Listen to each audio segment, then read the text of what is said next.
Perfecto. En relación al trabajo, al material, no al trabajo, al material que brindamos acerca de la unidad 2, ¿sí? Acerca de la unidad 2, que donde tratábamos el tema de los paradigmas en la investigación científica. ¿Lo pudieron leer? ¿Pudieron ponerse en contacto con el material?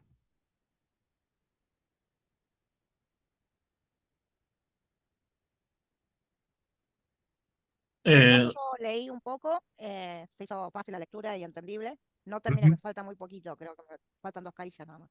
Bien, Y bien, bueno, bien, yo bien. me tomo nota y esas cosas, pero Perfecto, perfecto. Eso estaba complementado también con un video de una clase que di hace un tiempo ya. Si bien era para, me parece que para periodismo la clase, aplica, digamos, los conceptos generales o las ideas generales acerca de cada uno de los paradigmas, aplican a distintas eh, disciplinas. en, Sí. nada, en mi caso yo sí alcancé a leer todo, bueno, si les soy sincero lo leí hace un rato. Ujú. Igual me detuve principalmente, por ahí me gustaría a ver si lo puede ampliar, la primera parte cuando se refiere a los datos. Porque más allá de que yo ya me traigo de otro ámbito un concepto de datos, Exacto. por ahí a veces me resulta difícil separarme de esa concepción que tengo, Ujú. porque acá lo plantea como un concepto muy asociado a un procedimiento eh, determinado por los paradigmas, Claro. que- Ujú. que- Sí, sí, sí, y sí. cuando aborda el concepto de paradigma, también aborda un concepto, una idea de, eh, que más arriba, a ver si lo encuentro, un sistema básico de creencias. Y Exactamente.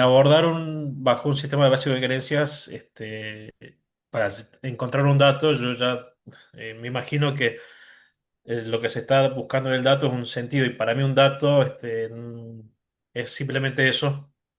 Un dato es Bien. una representación que aún a ese momento carece de sentido. Por eso no sé si me explico. Sí, sí, sí, sí, Para mí sí. el sentido se logra cuando el dato ya se convierte en información. Claro, exactamente. A ver, lo que pasa es que uno si yo te digo, por ejemplo, que alguien obtuvo 37 puntos en un test de aprendizaje, por ejemplo, ¿sí? No, no tenemos información. Eso no nos dice nada, ¿sí? ¿Por qué? Porque el 37 es un valor, ¿sí? Asignado a unas respuestas dadas, ¿sí? En una prueba, por ejemplo, pero en sí mismo no nos dice nada, ¿sí? Hay que verlo adentro de un sistema, ¿sí? Ese 37 tiene que entrar adentro de un sistema para poder saber si el nivel de aprendizaje es bajo, medio, elevado, ¿sí? Entonces, ahí es cuando esa información que nosotros tenemos cobra un sentido, ¿sí? Por eso, muchas veces, y es lo que yo les decía recién, cuando ustedes hacen un análisis de datos, eso tiene que estar, ese análisis está contenido adentro de un proceso. Y entre otras cosas, ese proceso, habíamos visto un proceso de investigación, conlleva un marco teórico, ¿sí? Donde nosotros nos vamos a posicionar desde un lugar determinado, desde una teoría determinada, que esos 37 puntos implican un nivel de aprendizaje moderado, por ejemplo, ¿sí? Y donde otros autores, desde otras teorías, por ejemplo, pueden también plantear que una escala diferente, ¿sí? Pueden plantear una escala diferente. Pensemos, por ejemplo, si yo les digo que alguien se sacó un 2, ¿sí? En un parcial, ¿qué dirían ustedes? ¿Cómo le fue a esa persona? Eh, yo lo que veo es que ya me está dando un contexto no muy ampliado, pues ya me está diciendo que el contexto es un parcial, entonces ahí tengo algo de información, no muy extensa, pero Bien, ya lo puedo asociar al dato. bien, Muy bien. diferente siempre me acuerdo de un clásico ejemplo de un empleado que quizás se encarga de llevar la correspondencia, quizás lleva un sobre o un papel con un número de Ujú. una oficina a otra. Para quien escribe el papel, que tiene una comunicación directa con el destinatario, escribe una cifra, y tanto para el emisor tiene un sentido esa cifra, así como Bien, para el receptor. Pero Exacto, el mensajero, quien ve el papel, ve un número, pongámosle 37, ve un exacto, 37, pero no tiene un contexto, no sabe qué representa. exactamente, Pero en este caso, cuando exactamente. usted me dice que obtiene una nota en un parcial, ya tengo el contexto de que hay un parcial, un examen. Bien, bien, hay un parcial y hay un examen, Sí, pero a ver, todavía... buenas noches. Buenas noches, Martín. Sí, ¿qué tal? Bueno, con respecto a, a la nota así tirada, digamos, de forma aislada, Ujú, eh, necesito un contexto mayor para poder saber realmente cómo le fue en el examen sí, a ese estudiante, porque puede ser que la nota era de la escala del 1 al 5 o puede ser ujú, que era del 2 al 10 o podría ser que exactamente. sea, o sea, del 1 al 10 o podría ser que sea del 1 al 100. ¿Sí? Exactamente, exactamente. No es lo mismo un 2 en una escala de 1 a 5, ¿sí? Que en una escala, como dice Martín, del 1 al 10 o del 1 al 100, ¿sí? Es más, tampoco lo es en una escala de -5 a +5, por ejemplo, ¿sí? Que también podría utilizarla. Lo que pasa es que Claro. lo que no, lo que siempre tenemos que ver, y para eso nos sirve por ahí el marco teórico que habíamos visto en la primera parte en el proceso de investigación, para que nosotros podamos dar cuenta de cuál es en qué teoría nos vamos a basar, en qué sistema, con qué sistema vamos a medir lo que vamos a medir. ¿Sí? Entonces, y fíjense que, bueno, eso también ya nos viene hablando acerca de, o ya nos da una entradita a la situación, ¿sí? De diferentes formas, ¿sí? En función de la teoría en la que nos estemos parando, ¿sí? Entonces, en algún caso, por ejemplo, si la escala es de -5 a +5, un 2 es una nota donde si yo digo, bueno, a partir de la mitad del examen bien hecho ya está aprobado, ¿sí? Si esa escala, digamos, tiene una unidad de medida común y constante, eh, un 2 implica que la persona aprobó, ¿sí? En una escala de 1 a 5 implica que no aprobó, pero lo que falta tal vez no es tanto, ¿sí? Y en una escala de 1 a 100, ¿sí? Un 2 es una nota significativamente baja, ¿sí? Entonces está en un percentil muy bajo, muy, muy bajo, ¿sí? Entonces, en ese sentido, el número en sí que nosotros obtuvimos no tiene un sentido hasta que nosotros se lo asignamos. ¿Y cómo se lo asignamos? Se lo asignamos a través de las teorías que respaldan nuestra investigación, las teorías en las que nosotros nos basamos, ¿sí? Si yo les digo, por ejemplo, que está haciendo, no sé, 37 grados, ¿sí? 37 grados. ¿Qué hace? ¿Frío, calor? ¿Cómo nos sentiríamos? Claro, tampoco se puede determinar Ujú. fehacientemente eh, si si hace calor o lo que sea, porque no sabemos desde dónde está tomada esa medida. Exactamente. ¿Qué son 37 grados qué? No sé, por decir cualquier cosa, no sé, estoy en el sol, Ujú. ¿sí? Y esa medida es pequeñísima, digamos. O Exacto. estoy, no sé, al lado de un horno de una caldera. Bien, eso Y es si otra uno, cosa, y eso está bien, si uno compara por ahí esa temperatura, ¿sí? Con la temperatura del horno, por ejemplo, ¿sí? Pero hay algo que le falta a esta información que yo les estoy dando de 37 grados, ¿sí? La unidad falta. Exactamente. El dato justamente tiene una unidad, va asociado, si es un número, por ejemplo, está asociado a una unidad. Entonces, no es lo mismo que sean 37 grados centígrados que 37 grados Kelvin o 37 grados Fahrenheit, por ejemplo. Sí, ¿Sí? o si hablamos de velocidad, va a E- 100.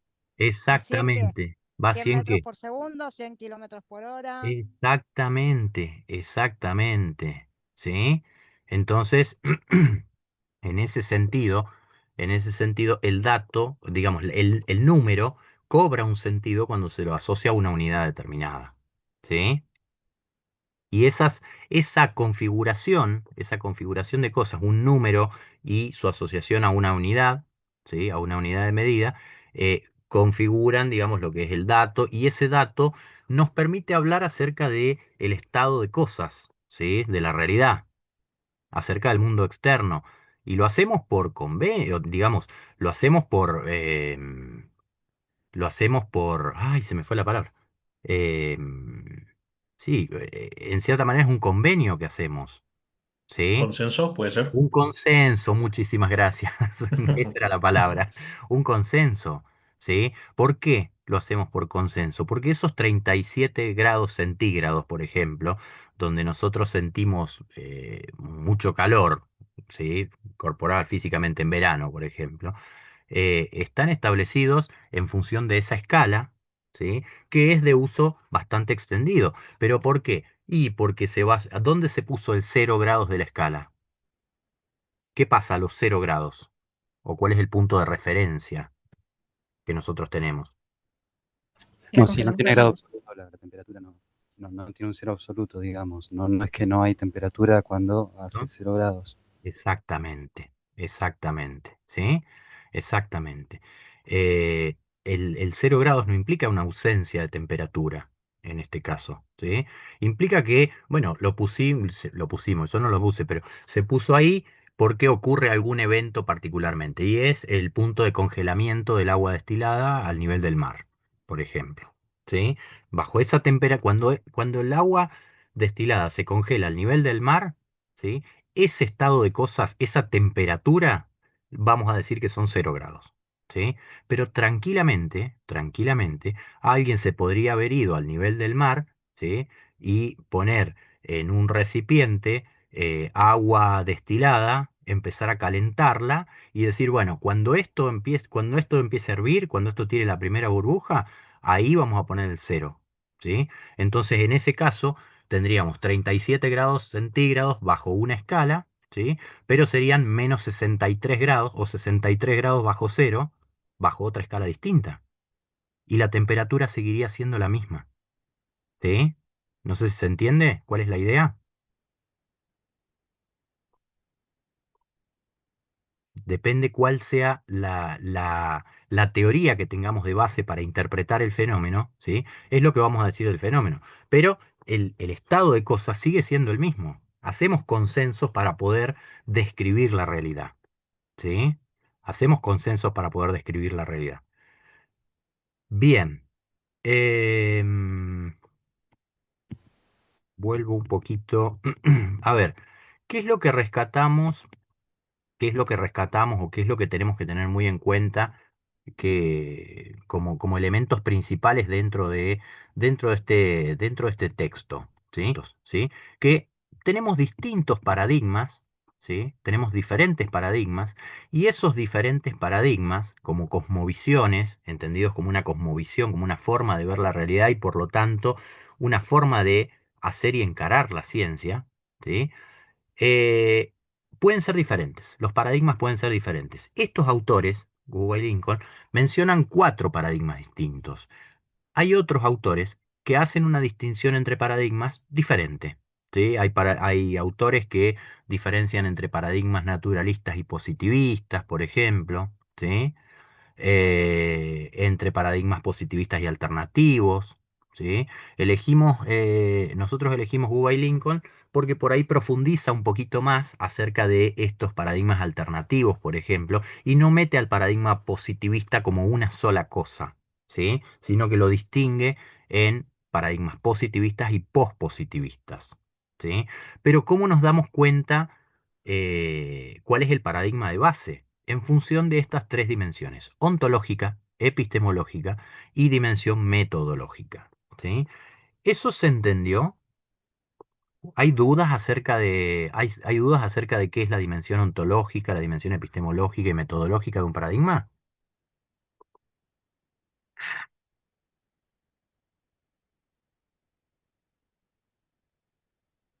De mi parte no, yo lo comprendí. Ujú. Bien, bien. ¿El resto?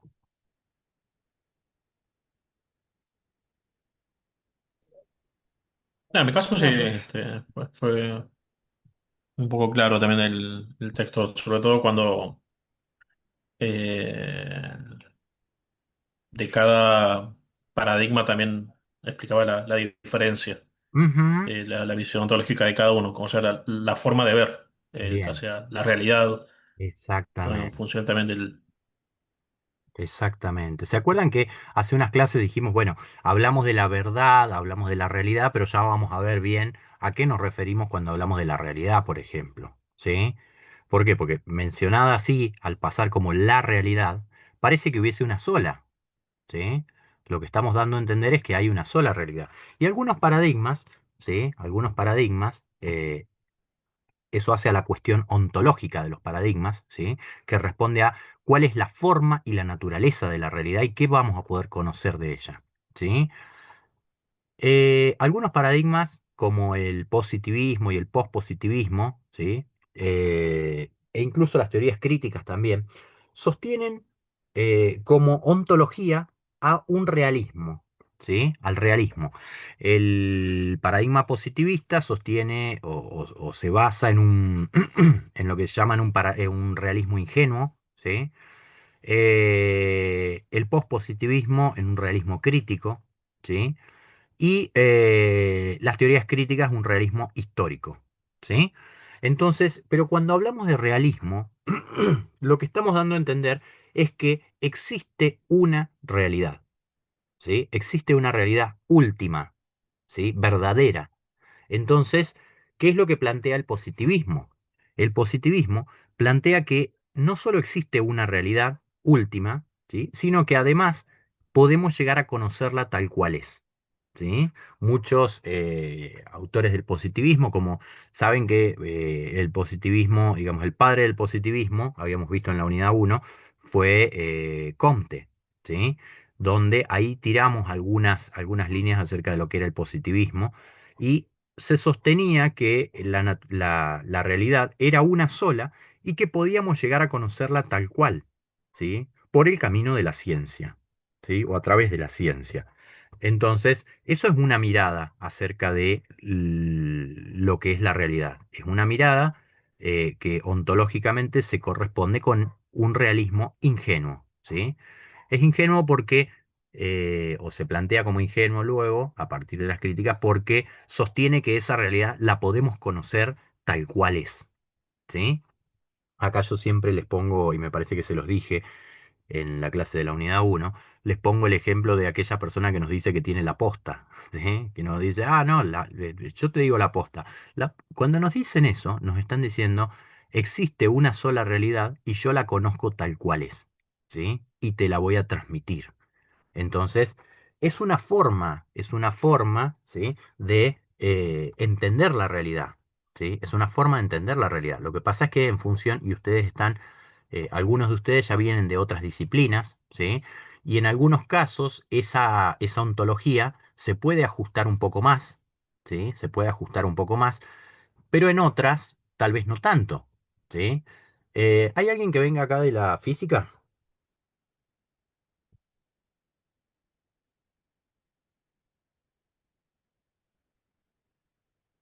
Yo vengo de la matemática y la astronomía, así que es más o menos física. Bien, bien, bien, bien. ¿Por qué? Porque si decimos, por ejemplo, no sé, los metales al calor se expanden, ¿sí? Mm. ¿Y eso siempre es así? Y va a depender de las condiciones Bien, del entorno también. pero bajo determinadas condiciones, si uno aplica calor a los metales, siempre se expanden. Sí. Bien, entonces uno podría decir, esta es la realidad, ¿sí? Y es lo que se configura muchas veces como las leyes de la física. ¿Sí? Las leyes de la física tienen un sustento positivista, porque sostienen que la realidad es una sola y por eso se crea la ley. La ley se cumple siempre, ¿sí? Entonces, en ese sentido, la realidad es una sola y la podemos llegar a conocer. Lo que pasa es que nosotros vamos a plantear acá la disyuntiva y es que nosotros convivimos con distintos paradigmas. Nosotros vemos la realidad no desde un solo y único paradigma, sino desde distintos paradigmas. ¿Sí? Tenemos distintas formas de ver los distintos fenómenos. Pero esto podría configurarse, por ejemplo, como parte de un fuerte positivismo. ¿Sí? Yo Del paradigma. tengo una pregunta con eso, ¿puede ser? Sí, sí, sí. Perdón por interrumpir. No, no, no, es que para Eh, eso lo haces. viste que esto de que los metales se expanden es el fenómeno, Ujú. que nosotros se lo atribuimos como causa al calor. Sí. Pero eso tiene sentido, la explicación que da la física tiene sentido, la fisicoquímica Ujú. tiene sentido si aceptamos, por ejemplo, la teoría atómica previamente, porque Exactamente. la explicación está en función de eso. Ujú. Entonces, en ese caso estaríamos utilizando un paradigma para la explicación, para explicar un fenómeno que el fenómeno sí parece universal. No sé, Exacto. estoy usando palabras que no estoy segura, Sí, pero no, no, no, está el bien. fenómeno parece universal, Ujú. pero la explicación está sujeta a todo un constructo anterior. O sea, es Exactamente. válida dentro de ese constructo. Porque Exactamente. también alguien podría decir, bueno, qué sé yo, que se expanden porque hay un mago estirándolos que no lo vemos, no lo sé. Claro, exactamente. Y bueno, ¿y qué diferencia hay entre esa explicación de que hay un mago estirándolo, ¿sí? Y la teoría atómica? ¿A qué Ah, ciencia? qué buena pregunta, porque Para ¿Por mí qué es que decimos, a ver, si ustedes tienen las dos teorías enfrente, ¿sí? ¿Con cuál se ujú, queda? con la con científica. la que tenga más Eh, argumentos a favor. Bien, bien. ¿Y cuál tiene más argumentos a favor?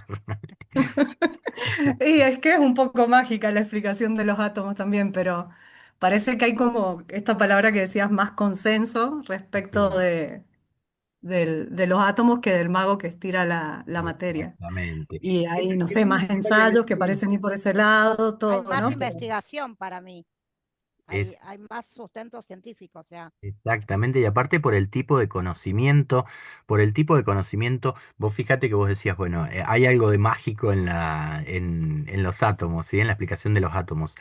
En este caso, en términos técnicos, hay algo de hipotético, diríamos. ¿Por qué? Porque es distinto lo hipotético y lo mágico. Lo mágico es un salto, ¿sí? Un salto que podríamos, yo tendría que describirlo como un salto mágico, justamente, y redundaría, pero es un salto de una cosa a otra totalmente distinta, sin ningún puente en el medio, sin ninguna hipótesis en el medio, ¿sí? O cuya hipótesis responde a algo que nunca vamos a poder comprobar, ¿sí? Lo hace porque estira los átomos, estira los metales al calor porque el mago tiene un poder, por ejemplo, ¿sí? La física lo que viene a hacer es a explicar, a operacionalizar eso que se llama poder y decir, bueno, esto no se corresponde con la persona, se corresponde con fenómenos termodinámicos, por ejemplo, ¿sí? Entonces, en ese sentido, si bien son hipótesis, porque si vamos al caso, yo creo que nadie ha visto un átomo, ¿sí? Sino que se hipotetiza, eh, esa hipótesis es mm, fuerte en función de las pruebas que se van desarrollando, ¿sí? De las ah, experimentaciones que se van realizando y que le dan a la teoría atómica, ¿sí? Que le dan a la teoría atómica un sustento en la investigación. En cambio, no hay investigaciones, pero si las hubiese, por ahí ya más o menos podríamos anticipar qué resultados vamos a tener acerca de la presencia de conductas mágicas, por ejemplo, en las personas, ¿sí? Entonces, fíjense que nuevamente eh, coexisten dos tipos de conocimientos ahí, en una teoría y en otra. En una hay un conocimiento científico, ¿sí? Hay un conocimiento científico que se ha obtenido de manera sistemática, que se ha obtenido a partir de experimentación, de pruebas, ¿sí? Y en la otra hay una teoría que es mágica y que podríamos llamar, o que podríamos asociar a este conocimiento de sentido común, ¿sí? Que nosotros tendemos a, como hablábamos del tema del espejismo, ¿sí? También el sentido común nos traiciona, porque nos hace ver que algo está y después no está. Un prestidigitador, por ejemplo, no hace desaparecer a un objeto, no hace que el objeto no exista más, ¿sí? Lo que hace es esconderlo, ¿sí? Y sin embargo, se apela, digamos, a la intuición y nosotros lo vemos como, cuando somos chicos sobre todo, como si el objeto, nada, no está más, ¿sí? En un momento está y después desapareció, no existe más, ¿sí? Elisa, tenés la mano levantada. sí, y ese consenso también depende de lo social, porque vamos a cuando se dijo que Copérnico que dijo que el Sol era el centro del universo. Ujú. ¿Copérnico era? No, pará, se me fue quién era. Y lo terminaron matando porque, según Ujú. la Iglesia Católica, era la Tierra el centro Exactamente, del universo, exactamente. nuestra Vía Láctea. Claro. ¿Por qué? Porque durante mucho tiempo, ¿sí? A ver, vamos a ver qué características tiene el positivismo, pero antes de la vigencia antes de la entrada en juego del positivismo, que reinó durante unos 400 años todas las ciencias, ¿sí? Era el paradigma, el único paradigma que había para todas las ciencias durante mucho tiempo fue el positivismo. ¿Y qué vino a reemplazar? Vino a reemplazar justamente ese conocimiento por autoridad que tenía anteriormente la Iglesia, ¿sí? Entonces, ¿y por qué es un conocimiento por autoridad? Porque ese algo era cierto porque lo decía una autoridad eclesiástica, por ejemplo, ¿sí? Y solo por ese hecho había que respetarlo, ¿sí? Por eso quemaban en la hoguera a quien pensaba diferente. Lo que pasa es que, bueno, después con la llegada del positivismo, ¿sí? Se empieza a hablar de un conocimiento ya no dado por la autoridad, sino por la razón, ¿sí? Dado por la razón. Entonces, ahí hay un cambio muy grande en la forma de hacer ciencia, ¿sí? Y de determinar qué es científico, que eso también lo habíamos dicho en la primera unidad. Lo que es ciencia en este momento no es lo que ha sido ciencia siempre. ¿Sí? Hoy estamos todos cancheros y seguros de que la Tierra gira alrededor del Sol, pero como decías Elisa recién, si eso lo decías en otro momento, ¿sí? Eso no era cierto, no era científico y no solo que no era lo peor que no era científico, sino que era una herejía, ¿sí? Y se pagaba caro, se pagaba muy caro, ¿sí? Entonces, en ese sentido, la ciencia no ha sido algo estático, ¿sí? Y la forma de entender la realidad tampoco ha sido estática, ¿sí? Tampoco ha sido estática. El positivismo planteaba esta ontología desde el realismo ingenuo. Existe una sola realidad y además esa realidad la podemos llegar a conocer tal cual es, ¿sí? Lo que implica, ¿qué implica eso para la ciencia? Un conocimiento acumulativo, ¿sí? Yo conozco algo, si ya lo conocí a fondo, ya está. Ese conocimiento ya está agotado, ¿sí? Ese conocimiento ya está agotado, no hay nada más que ver ahí, ¿sí? Entonces, ¿qué pasa? Con el tiempo, empiezan a surgir críticas hacia el positivismo, ¿sí? Por ejemplo, esto de que el conocimiento queda descontextualizado, ¿sí? El conocimiento queda descontextualizado, de que muchas veces esta información no nos ayuda a conocer, ¿sí? A conocer qué es lo que pasa en los casos particulares, ¿sí? Si yo les digo, por ejemplo, al finalizar la materia, yo les digo, bueno, felicitaciones porque el 90% de ustedes están promocionados, ¿sí? Nos vemos y que estén muy bien. ¿Qué me van a preguntar? ¿Cuál es la duda que les ¿Con, queda a ustedes en ese con caso? cuánto promocionamos? Promocionan con 7. Y bueno, pero no es lo mismo promocionar con 7 que con 8 o con 9. Bueno, pero yo el dato que les dejo a ustedes es el 90% de ustedes, ¿sí? Están promocionales. Claro, ¿quiénes son exactamente ¿Quién esos? es? Claro. Exactamente, Claro, exactamente. si es que está dentro del 10% o estamos dentro del 90%. Claro, eso es lo que yo quiero saber. ¿Tengo que hacer la materia de vuelta o ya está? ¿Sí? Esa es lo que nos está faltando ahí, ¿sí? ¿Por qué? Porque nos puede hablar, las estadísticas nos pueden hablar de un grupo, de una población, por ejemplo, pero no sabemos quién está dentro de esa población y quién no, ¿sí? El 10% de la población de Argentina está en riesgo de padecer una determinada enfermedad. Uno va a decir, bueno, pero ¿de dónde sale el 10%? Y por los factores de riesgo. Ah, pero ¿y cuáles son los factores de riesgo y quiénes? Así podemos identificar quién corresponde al 10% y quién no. ¿Sí? Entonces necesitamos más información. Y esa información, digamos, si la damos, a ver, no es mentira lo que se está diciendo. ¿Sí? No es que es falso que el 90% promocionaron y el 10% no promocionó. No es que sea falso, pero es incompleto y no nos ayuda a conocer la realidad. ¿Sí? Nosotros queremos profundizar, ahondar muchas veces, entonces el positivismo como tal no daba esa idea. Y aparte, el positivismo se basa en que nuestros sentidos no se van a equivocar. ¿Sí? En que nuestros sentidos no se van a equivocar. Lo que medimos es lo que ocurre en la realidad, ¿sí? Lo que medimos es lo que ocurre en la realidad. Entonces, desde un punto de vista positivista, ¿sí? Yo peso bueno, no tengo el video prendido, pero tengo el mate en la mano, yo peso el mate, ¿sí? Y el mate pesa 237 gramos, entonces yo digo, este mate pesa 237 gramos, y esa es la realidad, ¿sí? Pero yo me olvido que, no sé, por ejemplo, los instrumentos pueden estar descalibrados, ¿sí? Que puede haber un error humano, que puede haber.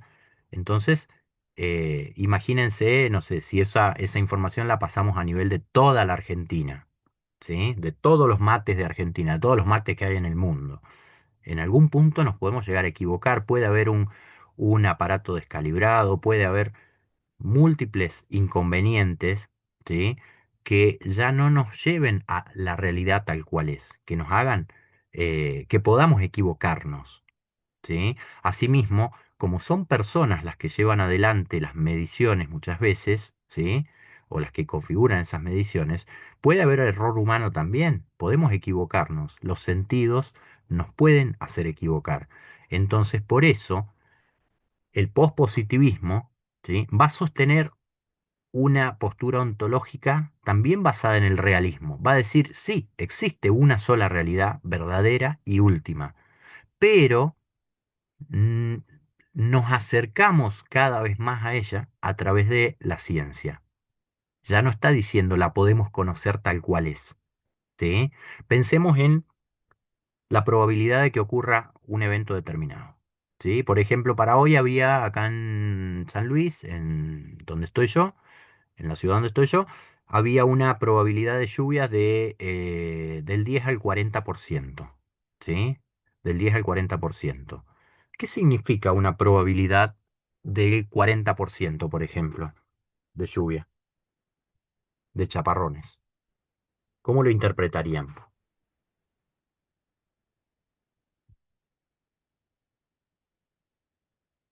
Yo tengo entendido, Ujú. no soy experta en el área, pero tengo entendido que un 40% en meteorología significa que del total del territorio en estudio lloverá en el 40% del territorio. Lo que pasa es que no pueden asegurar dónde, pero que Exacto. el 40% del territorio va a tener lluvias, Bien. que es Y es- distinto a la probabilidad de la frecuencia de que de cada 10 posibilidades que llueva, de que cada 10 posibilidades va a llover 4. Ujú. Eh, Bien, bien, es una probabilidad espacial, digamos. exacto. Pero nada nos asegura que exactamente en el 40% del territorio va a llover y no en el 47 o en el 38, por ejemplo. ¿Sí? No, claro, claro. Sí. Las probabilidades siempre están asociadas a una posibilidad de error, ¿sí? Mismo cuando ustedes han visto ya lo que es pruebas de hipótesis, ¿sí? ¿No? Bien. Cuando las pruebas de hipótesis o contrastes de hipótesis uno las utiliza para ver si algo se ha modificado o no, por ejemplo, ¿sí? ¿Qué es lo que terminamos obteniendo? Terminamos obteniendo o dando una. Lo que hacemos es corroborar una hipótesis, ¿sí? Para ver si se cumple o no. Pero cuando nosotros hablamos de esa hipótesis, ¿sí? La asociamos a un nivel de confianza, ¿sí? Esa resolución que nosotros damos acerca de la hipótesis, la asociamos a un nivel de confianza, ¿sí? Entonces podemos decir, por ejemplo, no sé, rechazo la hipótesis nula, ¿sí? Con un 95% de confianza. Si yo tengo un 95% de confianza, significa que también tengo una probabilidad de error, de equivocarme, ¿sí? Y el pospositivismo lo que rescata es esto, ¿sí? Que nosotros podemos conocer cada vez más la realidad, acercarnos cada vez más a esa realidad última, pero siempre tenemos la probabilidad de estar cometiendo algún tipo de error, de tener algún tipo de sesgo incluso, ¿sí? De tener algún tipo de sesgo en el acercamiento a esa realidad.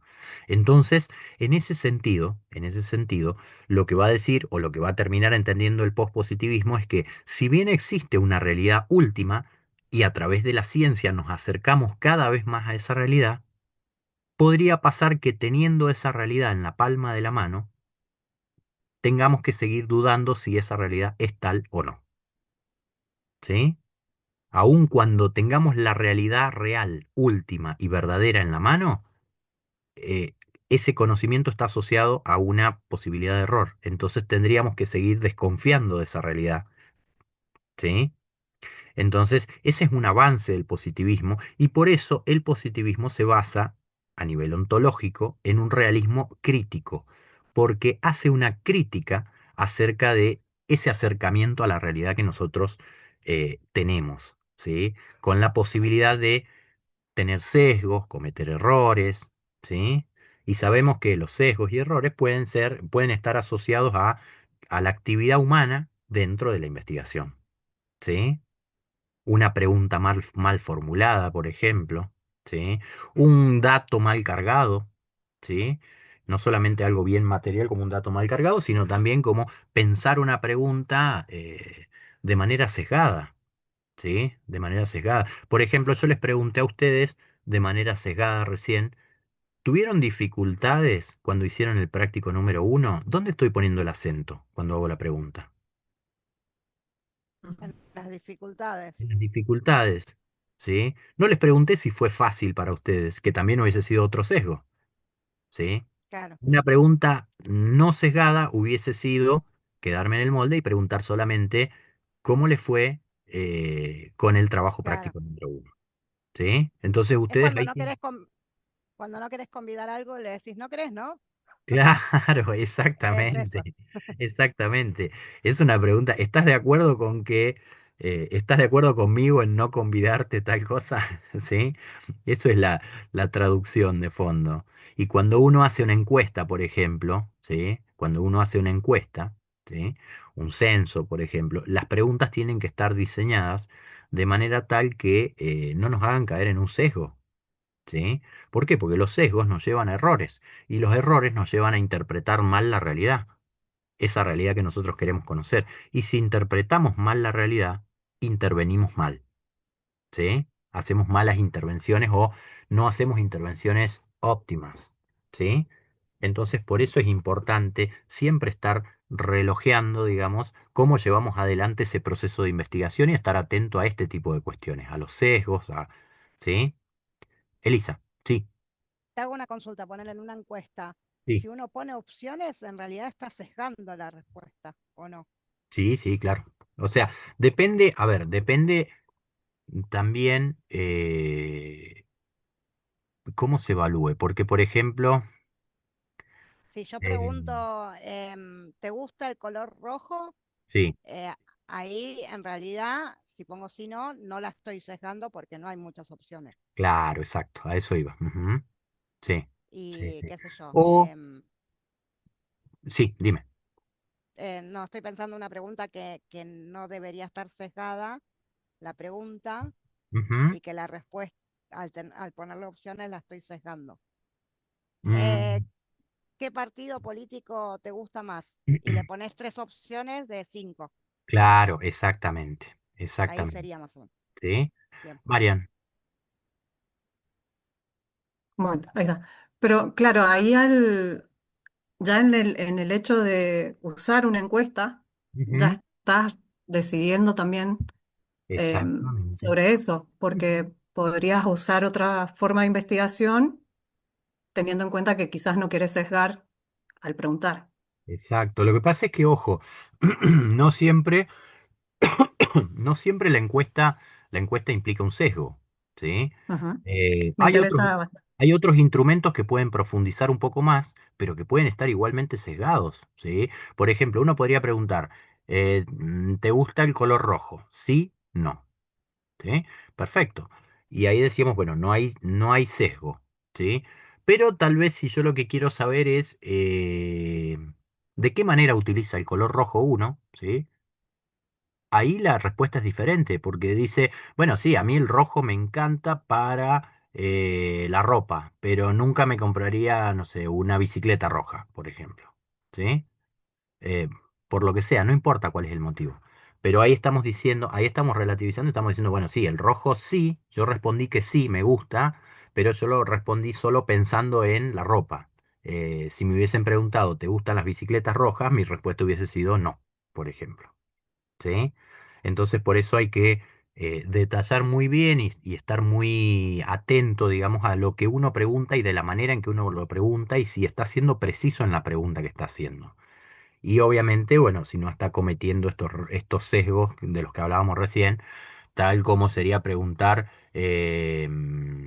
no sé, ¿vos amás el color rojo? ¿Sí? Entonces, eso ya está hablando o da a entender, ¿sí? Cuál es la postura de quien está encuestando también, ¿sí? Ujú.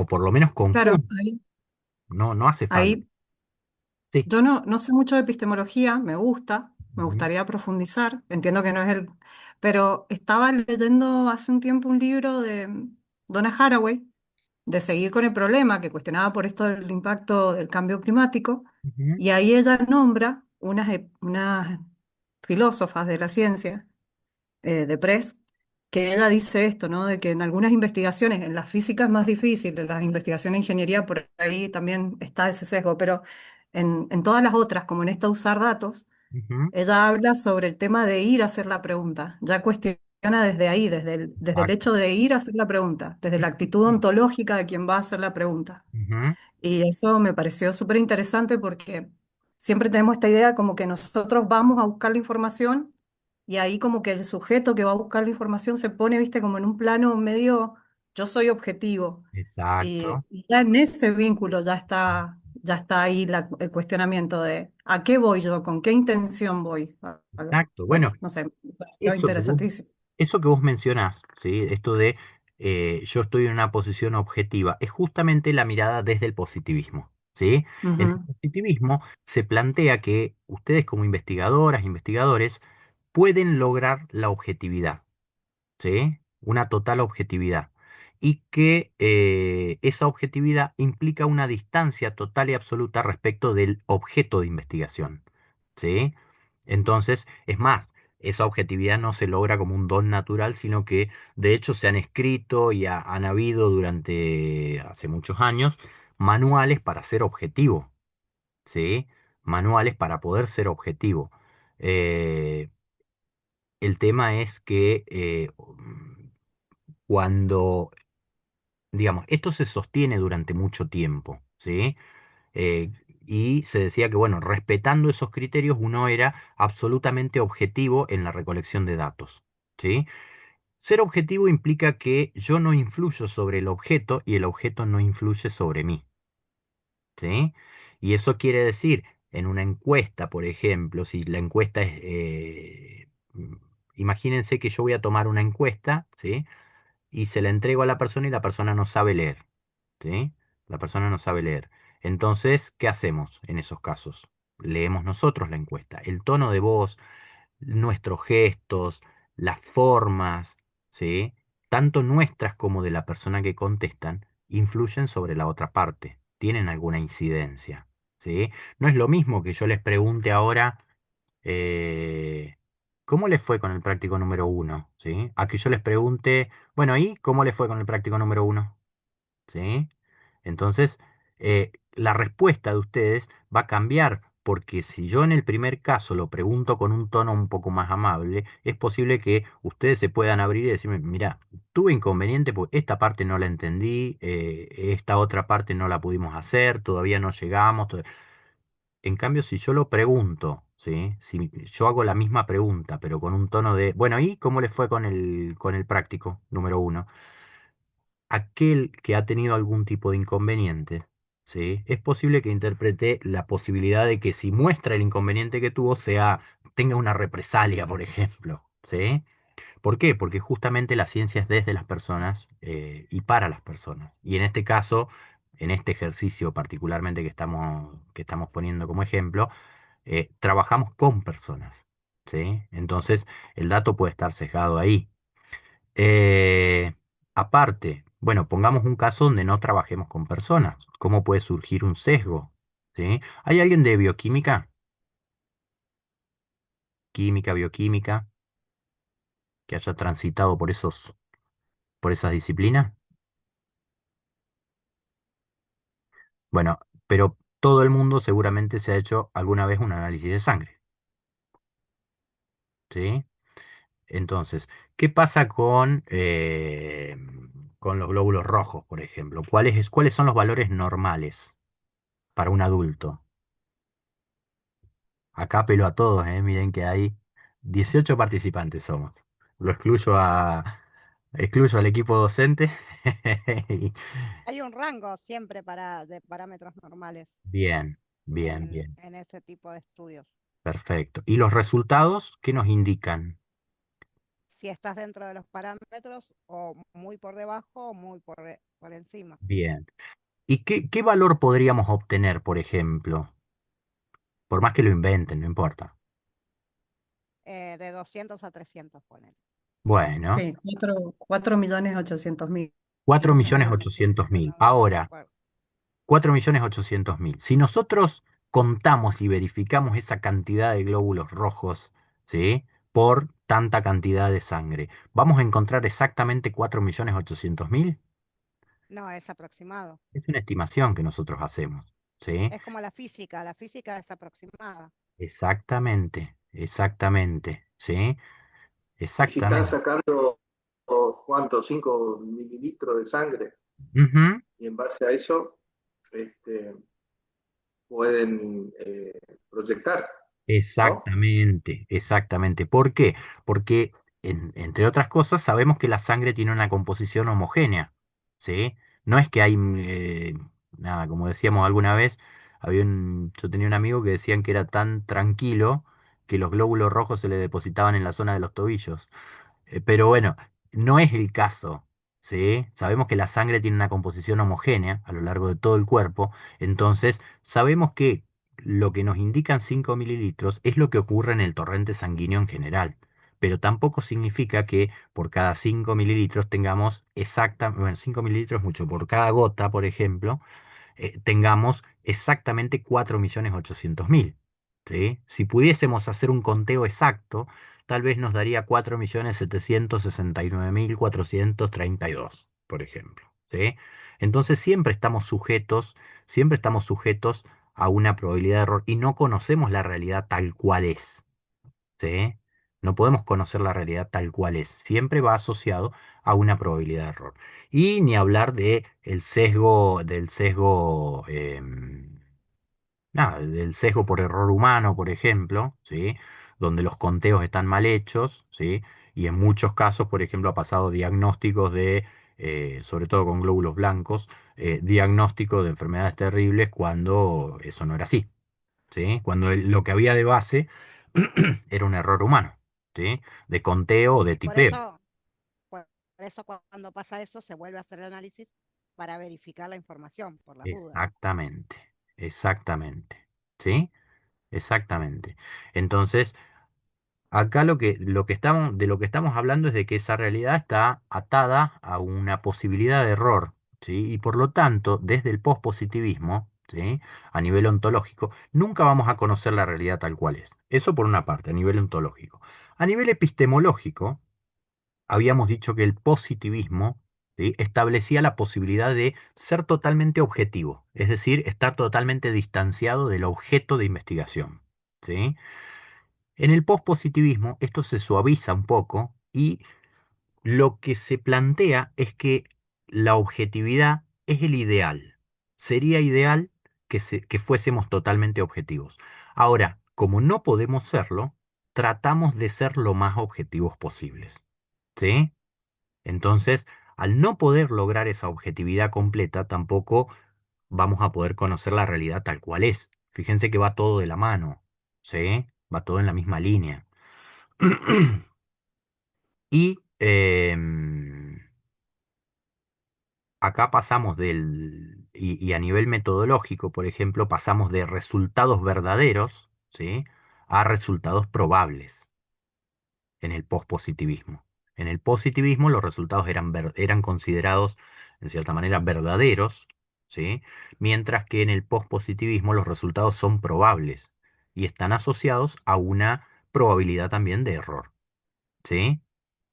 Entonces fíjense que va en línea todos los planteos de cada uno de los paradigmas en las dimensiones ontológica, epistemológica y metodológica, ¿sí? ¿Vamos hasta ahí? ¿Me siguen?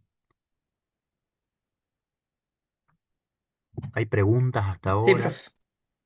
Bien. Sí, profe, por ahí a veces cuando usted hablaba del sesgo que puede estar justamente en el dato o en la forma de encarar para buscar el dato, Ujú.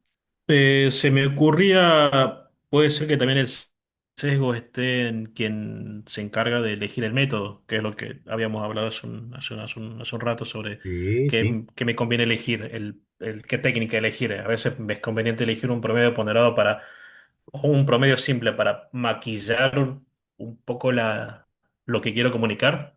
Ahí Ujú. también puede haber otro sesgo. Claro, sí, sí, seguro, seguro, seguro. A ver, cuando nosotros hablamos ya de maquillar algo es porque ya nos desviamos de la objetividad total o por lo menos del ideal de objetividad. ¿Sí? Em, Lo que pasa es que muchas veces ese sesgo, ¿sí? Ese sesgo puede ser involuntario también y puede responder a que no conocemos las técnicas más adecuadas para poder llevar adelante un análisis, ¿sí? Vos mencionás la media aritmética y la media ponderada, ¿sí?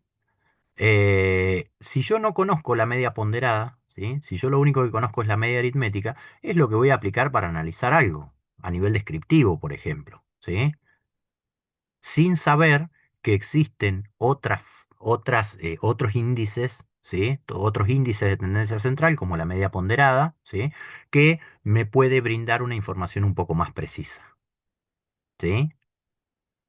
Al igual que podríamos decir, bueno, eh, yo puedo hacer un análisis descriptivo utilizando el promedio, ¿sí? La media aritmética, pero esa media aritmética tiene que estar siempre asociada a alguna medida de dispersión para poder entender un poco más, ¿sí? Entonces, si yo presento algo con un promedio, pero sin la desviación estándar, por ejemplo, o sin la varianza, ¿sí? No tengo idea de qué tan representativa es ese promedio. Si yo les digo, bueno, yo conozco a dos personas que en promedio tienen 20 años.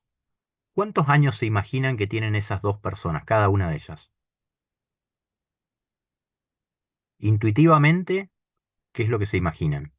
Y 20. Que son Vein- jóvenes, claro. 20 cada una, 19 y Claro, 21. Y yo les digo, no, Ujú. ¿saben ahí están qué? alrededor. Es una madre de 40 años y su hijo recién nacido. Claro.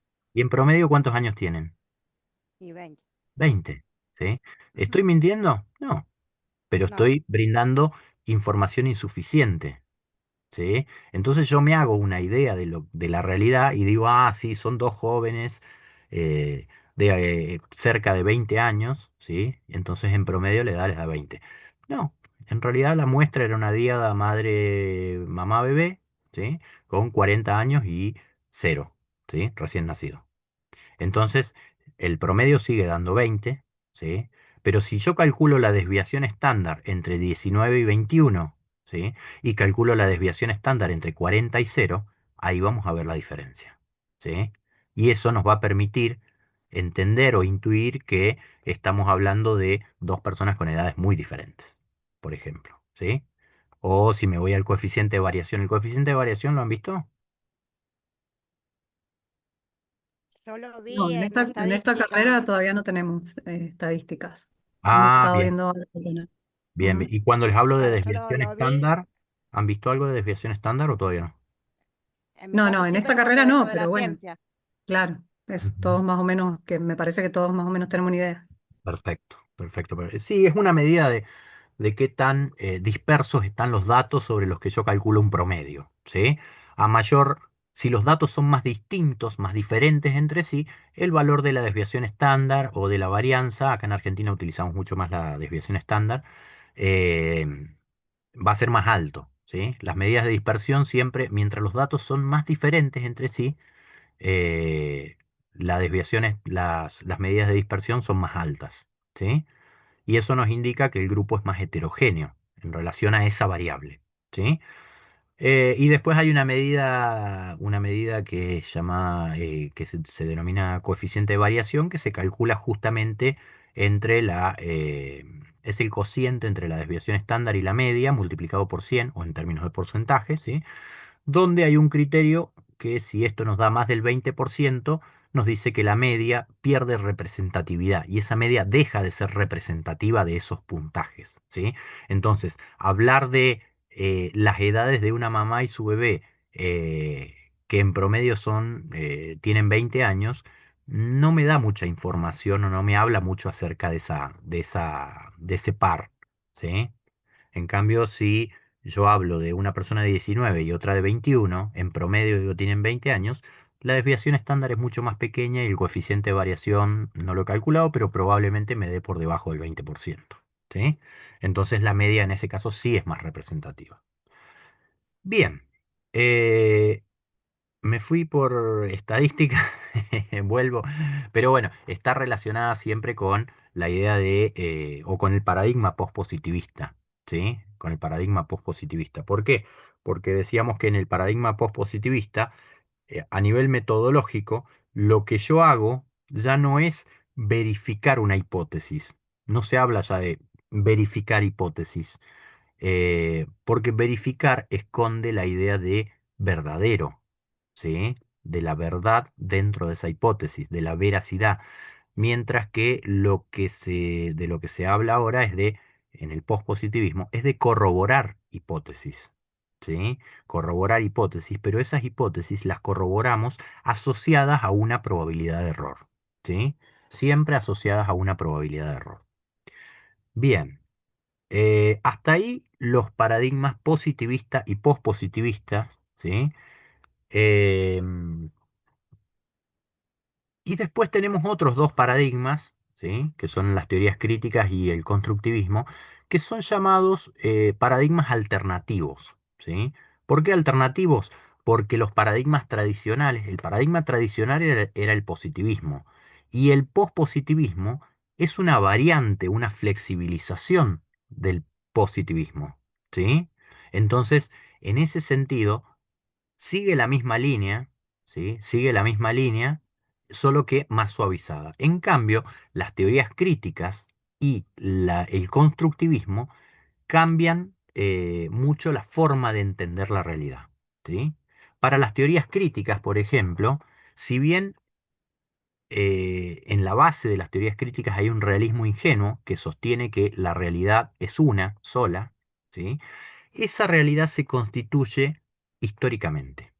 ¿Sí? Se constituye históricamente. Es decir, lo que es verdadero en un periodo histórico puede dejar de serlo en otro periodo diferente. ¿Sí? Puede dejar de serlo en un periodo distinto. Pensemos, por ejemplo, y estas teorías críticas están ligadas a muchos movimientos y a sí, a muchos movimientos y a muchas teorías, como por ejemplo, ligadas a los derechos, por ejemplo, ¿sí? Lo que entendemos ahora por, em, pongamos por caso, por derechos de los niños, ¿sí? Por derechos de los niños. Lo que entendemos actualmente por derechos de los niños, perdón, no es lo mismo que se entendía hace 80 años atrás, ¿sí? O 100 años atrás. ¿Qué pasaba con los niños hace 100 años atrás en relación a lo laboral, por ejemplo? Era normal que trabajen, Ujú. eh, y no estaba condenado ni social ni penalmente. Exactamente, exactamente. ¿Sí? Las teorías críticas justamente lo que hacen es criticar una realidad determinada con la intención también de que esa realidad se modifique. ¿Sí? Entonces, ¿por qué? Porque el niño, hace 80, 100 años atrás, estaba bajo una concepción biomédica donde era un adulto pero de menor tamaño nada más. ¿Sí? Le llamaban un adulto en miniatura, pero tenía las mismas características que un adulto. Y si tenía las mismas características que un adulto, tenía que desarrollar también, o era lícito que desarrollara las mismas tareas que los adultos.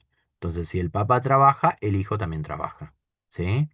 Entonces, no estaba mal visto hasta que eso empieza a ser criticado, empieza a ser visto el niño como con características particulares, ¿sí? Únicas y como un sujeto independiente, ¿sí? Y a partir de eso se formulan derechos que están acordes, digamos, a esa condición particular, ¿sí? Entonces, a partir de ahí empiezan a surgir los derechos de los niños, los derechos de las mujeres, los derechos de todos nosotros. Por ejemplo, qué sé yo, pongamos por caso, en un momento determinado de la historia, ¿sí? En un periodo determinado de la historia, los únicos que podían acceder a una universidad, por ejemplo, eran los hijos de la oligarquía, por caso, ¿sí?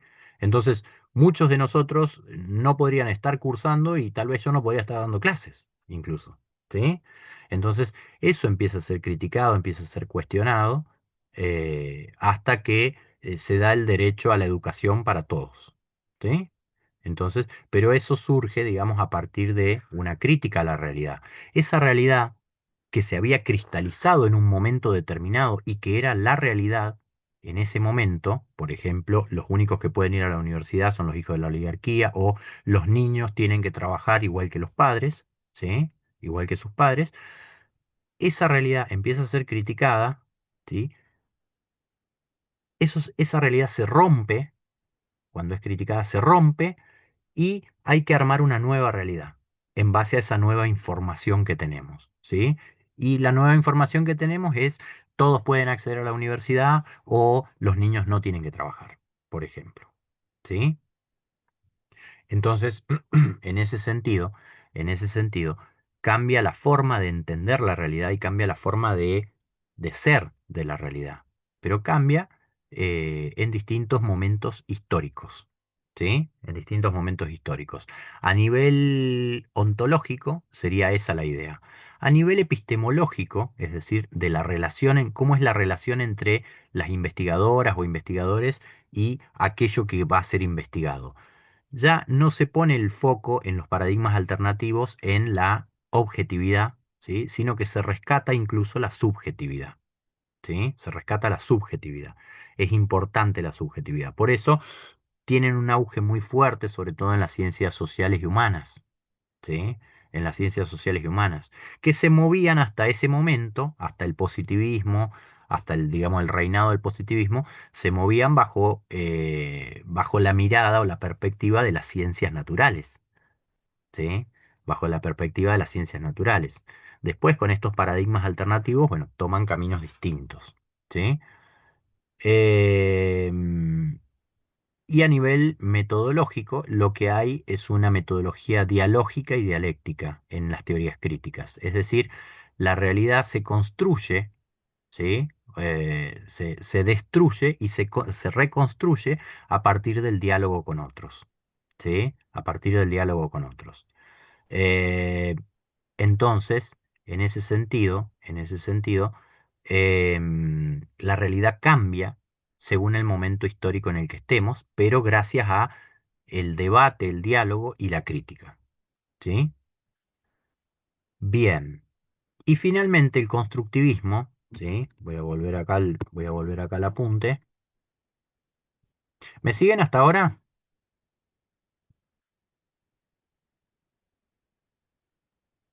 Sí, vamos bien. Bien.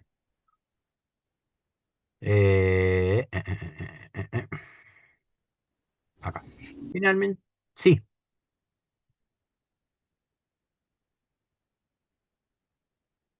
bien. Sigo entonces un poquito más. Y cuando hablamos del constructivismo, ¿sí? Es otro de los paradigmas alternativos, hablamos de que, ya fíjense que aquí cambia radicalmente la ontología y la ontología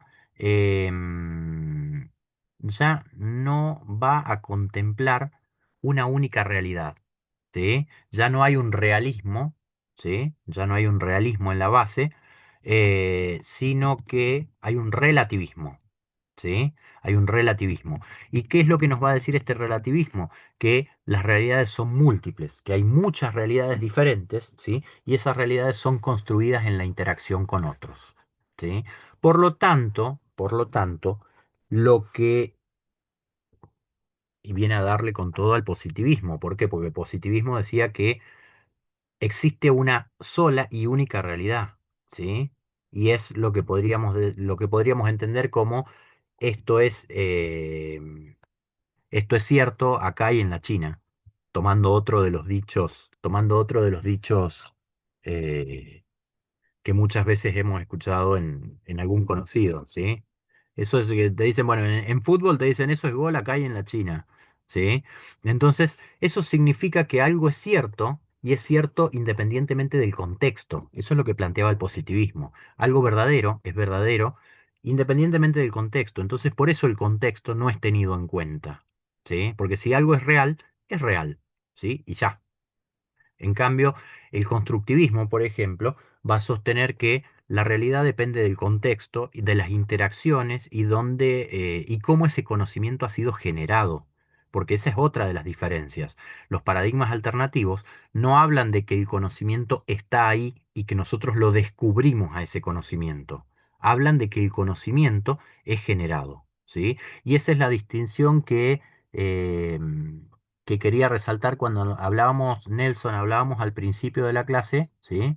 Hablábamos al principio de la clase y hay distintas formas de ver la realidad, ¿sí? Una es, bueno, esta es la realidad y nosotros la descubrimos, ¿sí? Esta es la realidad y nosotros la descubrimos. Y el constructivismo va a plantear que las realidades se generan, se crean, se producen, ¿sí?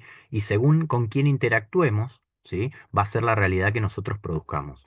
Piénsenlo a nivel, nada, a nivel de las creencias que cada uno tiene acerca del mundo, ¿sí? Depende con quiénes interactuemos, ¿sí? Va a ser la concepción que nosotros tengamos de esa realidad, ¿sí? A nivel político, por ejemplo, depende con quién charlemos y con quién nos juntemos y de qué temas hablemos, nosotros nos vamos formando una opinión acerca de eso, ¿sí?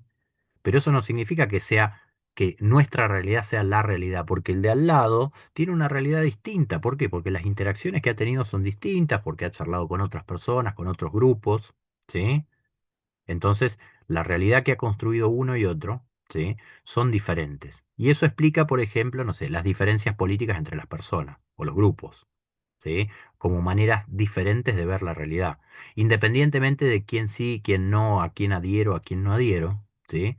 Sabemos que son maneras distintas de construir la realidad y se constituyen como realidad para cada uno de esos grupos, ¿sí? ¿Y qué es lo importante de esto? Que esa realidad construida tiene efectos, ¿sí? Tiene efectos, porque si yo creo en algo, actúo conforme a esa creencia. ¿Sí?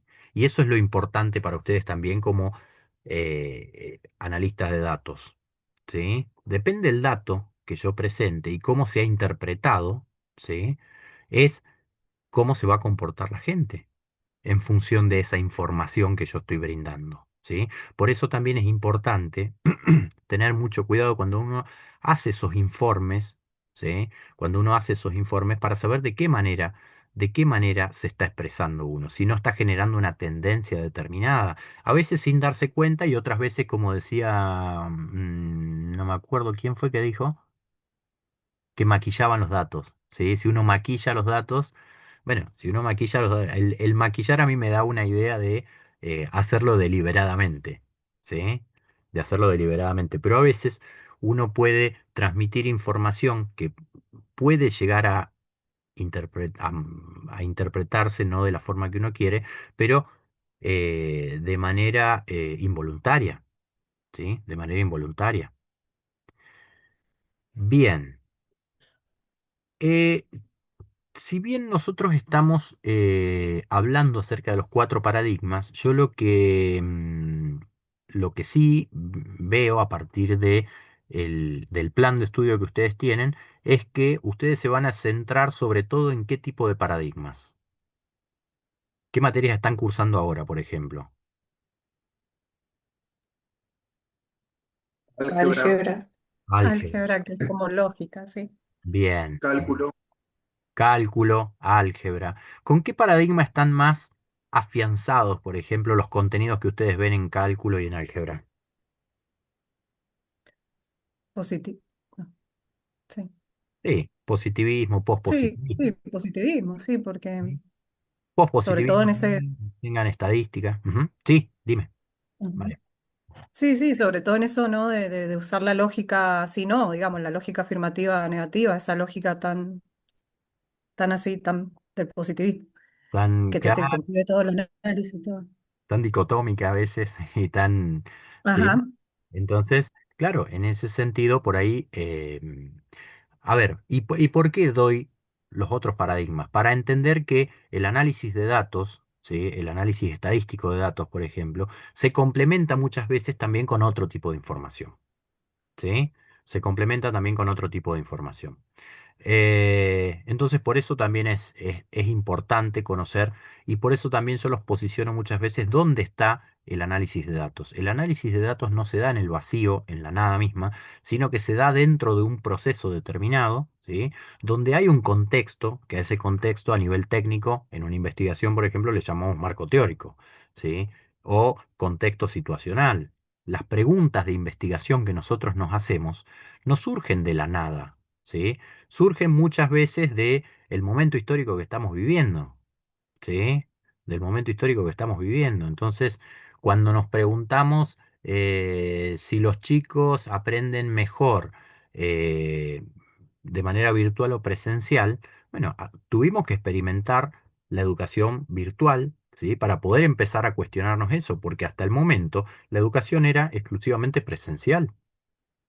¿Sí? Entonces, hay un hecho, un hito histórico, ¿sí? Un hito histórico que hace que la realidad o las formas de educar tengan que cambiar y tenemos que salir a evaluar esas formas de educar. ¿Por qué? Porque cuando pasó la pandemia, dijeron, bueno, no, listo, hay que volver a la presencialidad, que era lo seguro que tuvimos siempre, ¿sí? Pero sin embargo, esta carrera se sigue dictando de manera virtual, ¿sí? Entonces, a partir de distintas investigaciones se ve que se da un aprendizaje también desde lo virtual que tiene otras características, no necesariamente son las mismas, ¿sí? Pero que también sobre la educación presencial tiene muchas ventajas, ¿sí?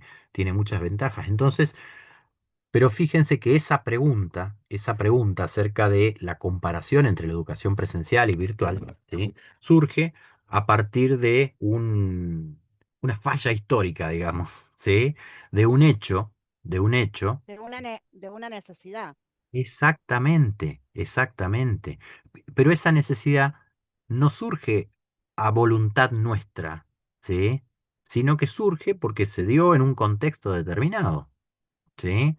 Y lo mismo pasa con muchos, muchos, muchos fenómenos. Hay múltiples atravesamientos en la realidad que la van modificando, la van cambiando, ¿sí? Y esa necesidad que Y vos mencionás, aparte, sí, y aparte tenemos la tecnología, porque ha pasado otras pandemias en el mundo y nunca se cuestionó eso exactamente, del estudio virtual o presencial, porque no existía la tecnología para hacerlo virtual. exactamente. Depende de varios hechos. Ujú, ¿sí? ¿Sí? Entonces fíjense cómo la realidad y la realidad nos va configurando, ¿sí? Temas de investigación, nos va dando, nos va brindando temas de investigación. ¿Sí? ¿Por qué? Porque, Además, sí, sí. Ah, no, no, por ahí se me ocurrió que además de esta necesidad de, por ejemplo, de la educación a distancia, de la educación virtual, ujú, traccionó o aceleró o terminó de acelerar un poco el desarrollo de estas tecnologías que nos permitía, porque si bien ya existían, pero no están masificadas, y pretender volver al tipo de educación anterior sería como un desaprovechamiento de los recursos que ya impulsamos, no lo veo un poco de lógica ahí, así que está bueno esta nueva forma de enseñar. O la libertad de ujú. elegir Bien, ¿cómo es eso? también. ¿Cómo lo ves el De tema de la libertad? claro, porque, porque antes sí o sí teníamos que hacerlo presencial, no había opción. Ujú, Ahora uno puede elegir poner esta misma carrera, yo la tengo en Mar del Plata, en la universidad, sí, pero elijo hacerla virtual, no por una cuestión de comodidad, sino ponerle, en mi caso me gusta que seamos de diferentes provincias, de diferentes contextos. Yo en cambio, si voy a lo presencial, estoy con toda gente de Mar del Plata o alrededores ujú, y como que es más acotado, exacto. es una muestra más acotada. Bien, bien, bien, bien. Ujú. Marian, también tienes la mano levantada. Sí, yo no soy tan, o sea, me gusta la tecnología, estoy todo bien con la tecnología, qué sé yo, estudio ingeniería, todo bien con eso, Sí. pero em, también siento que la tecnología ya parecía cuando era científica, pero ahora ya como que excedió y también esto de decir, bueno, acelera, por ejemplo, las tecnologías para la educación, pero la guerra también está acelerando la inteligencia artificial y hay otras tecnologías que se aceleran, pero el punto es que se aceleran las tecnologías, es como que por más que vos quieras salirte de ahí, seguís en un marco tecnológico, como en un paradigma tecnológico que está agobiando y que todas las investigaciones que pudieran estar fuera de eso em, se desaparecen casi virtualmente. O Sí. sea, no hay Porque otra forma de investigar la educación que no sea la dicotomía tecnológica. O sea, virtual, no virtual, presencial, no presencial, pero siempre desde lo tecnológico. ujú, Y otras formas no tecnológicas quedan ocluidas o invisibilizadas porque estás agobiado por la tecnología. Yo lo ujú, siento como un agobio, o sea, este es mi sesgo, ¿no? Siento que actualmente el pensamiento tecnológico es agobiante. ujú, Entonces, para todo, para cualquier desarrollo posible. Y creo bien, que eso se está evidenciando incluso hasta en las investigaciones científicas. Y no sé, se ha vuelto un factor de poder la tecnología y entonces ha tomado algunos mecanismos muy severos que se alejan de esto que venimos hablando de objetividad, de búsqueda de conocimiento. Se va alejando ujú, un montón y van circunscribiendo a la ciencia como un factor tecnológico. O sea, pasa a ser parte de la tecnología. Y a mí me agobia, bien, sinceramente. Quería bien. decir eso, era una descarga catártica de la No, no, está bien, está bien. Perdón. Está bueno que lo traigan. Ahí estoy con ustedes, Elisa y Sergio. Está bueno que lo traigan. ¿Por qué? Porque justamente esta asignatura, ¿sí? Se llama Ciencia, Tecnología y Sociedad. Entonces, vamos a ir viendo también cuál es esta interrelación entre la ciencia y la tecnología. ¿Sí? Lo vamos a profundizar mucho más en el material que vamos a ver la semana que viene, que habla de la macrociencia y después de la tecnociencia, ¿sí? En la unidad que viene. Pero ya vamos viendo y vamos sospechando, vamos olfateando que acá entre la tecnología y la ciencia hay una relación, ¿sí? Y hay una relación que es cada vez más fuerte, ¿sí?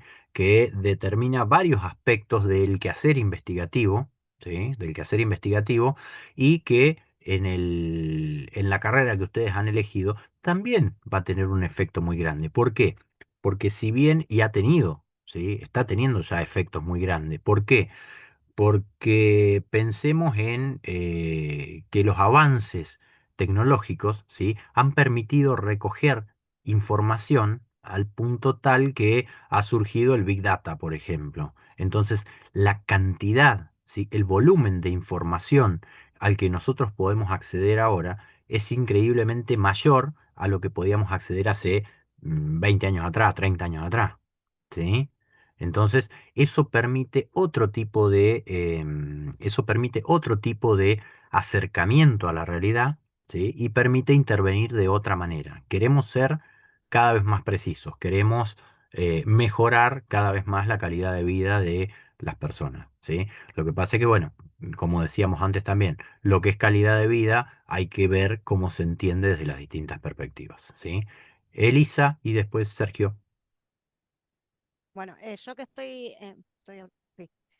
yo que estoy en educación también, lo que se ve también es que la tecnología ha avanzado mucho y ha invadido en la vida de las personas y le ha quitado la humanidad. Entonces ahora se está retrotrayendo, pero sabiendo de que la tecnología la tengo, pero saber usarla, en qué momento y en qué lugar y para qué. Ujú, Entonces me parece que está bueno esto de la tecnología, ¿no? Igual, esté bueno o no esté bueno, está, claro, sí. pero hay que saber analizar cómo y cuándo se usa. Ujú, sí, sí. Por ahí, esta chica que habló, que no me acuerdo el nombre, eh, por ahí está sobresaturada, pero porque se deja sobresaturar. Depende de cada uno. No, pero Eso. yo no lo digo desde algo personal. Yo siento Ah, que no hay demasiada libertad de investigación y de pensamiento que no sea tecnológico porque la ciencia se ha convertido, se está convirtiendo, por lo menos en mi área, y bueno, está bien, es una ingeniería, es muy tecnológica, está muy dirigida hacia ahí, pero toda la investigación está condicionada por la utilidad tecnológica, por el financiamiento tecnológico, por la investigación tecnológica. No hay otras formas de salirse de ahí. No es un agobio personal que sí, que lo puedo tener como muchos. Y de hecho uso la tecnología y la habilito continuamente para incluso trabajar. Pero siento que es una sociedad tan tecnologizada y encima la tecnología como factor de poder está sí, es que condicionando bueno. muchísimas cuestiones, demasiadas más de las que somos por ahí conscientes y hay un sesgo ético del que nos estamos olvidando, Bien, bueno, o como ahí estás no nos entrando, estamos olvidando, como Sí, que es que hay que cuestionarlo más, digamos, sí, mucho. totalmente, sí, sí, ahí sí, estás entrando estoy en lo por que ver. vamos a ver en la unidad 4, ¿sí? La Ah, ética en ya el uso de, nos la ética en adelantamos. el uso de datos.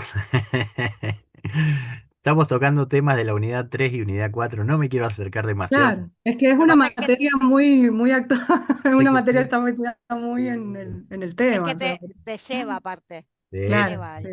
Sí. Pero bueno, no me tiren porque yo tiendo a spoilear mucho y después, cuando tenga que dar clase de la unidad 4 me voy a quedar sin. Ya vamos a haber hablado todo en la 2. Sergio, Después cuando nos evalúe va a ser el tema y vamos a estar todos como profe, volvamos a la unidad 2. No nos adelantemos. se nos desapareció. Sergio, tenías la mano levantada. Sí, sí, sí, yo por ahí quería aportar respecto a lo que decía la compañera Marian y la última compañera. Acá quizás me sale el sociólogo de adentro, pero por ahí pienso en términos de distintas variables a la hora digamos, de evaluar en distintos espacios temporales. Quizás pienso que en determinado momento la humanidad se valió de tecnología para eh, comprender su ambiente o ante una situación problemática, ¿no? Como puede ser el fuego, como puede ser, no sé, la rueda, la máquina a vapor, el telégrafo. O sea, como que no es que ahora es una era de tecnología, quizás también entiendo que, a lo que decía la compañera Marian, hay una variable muy fuerte que es quizás de la que estamos más sorprendidos y lo que nos genera una ansiedad, que es la variable tiempo.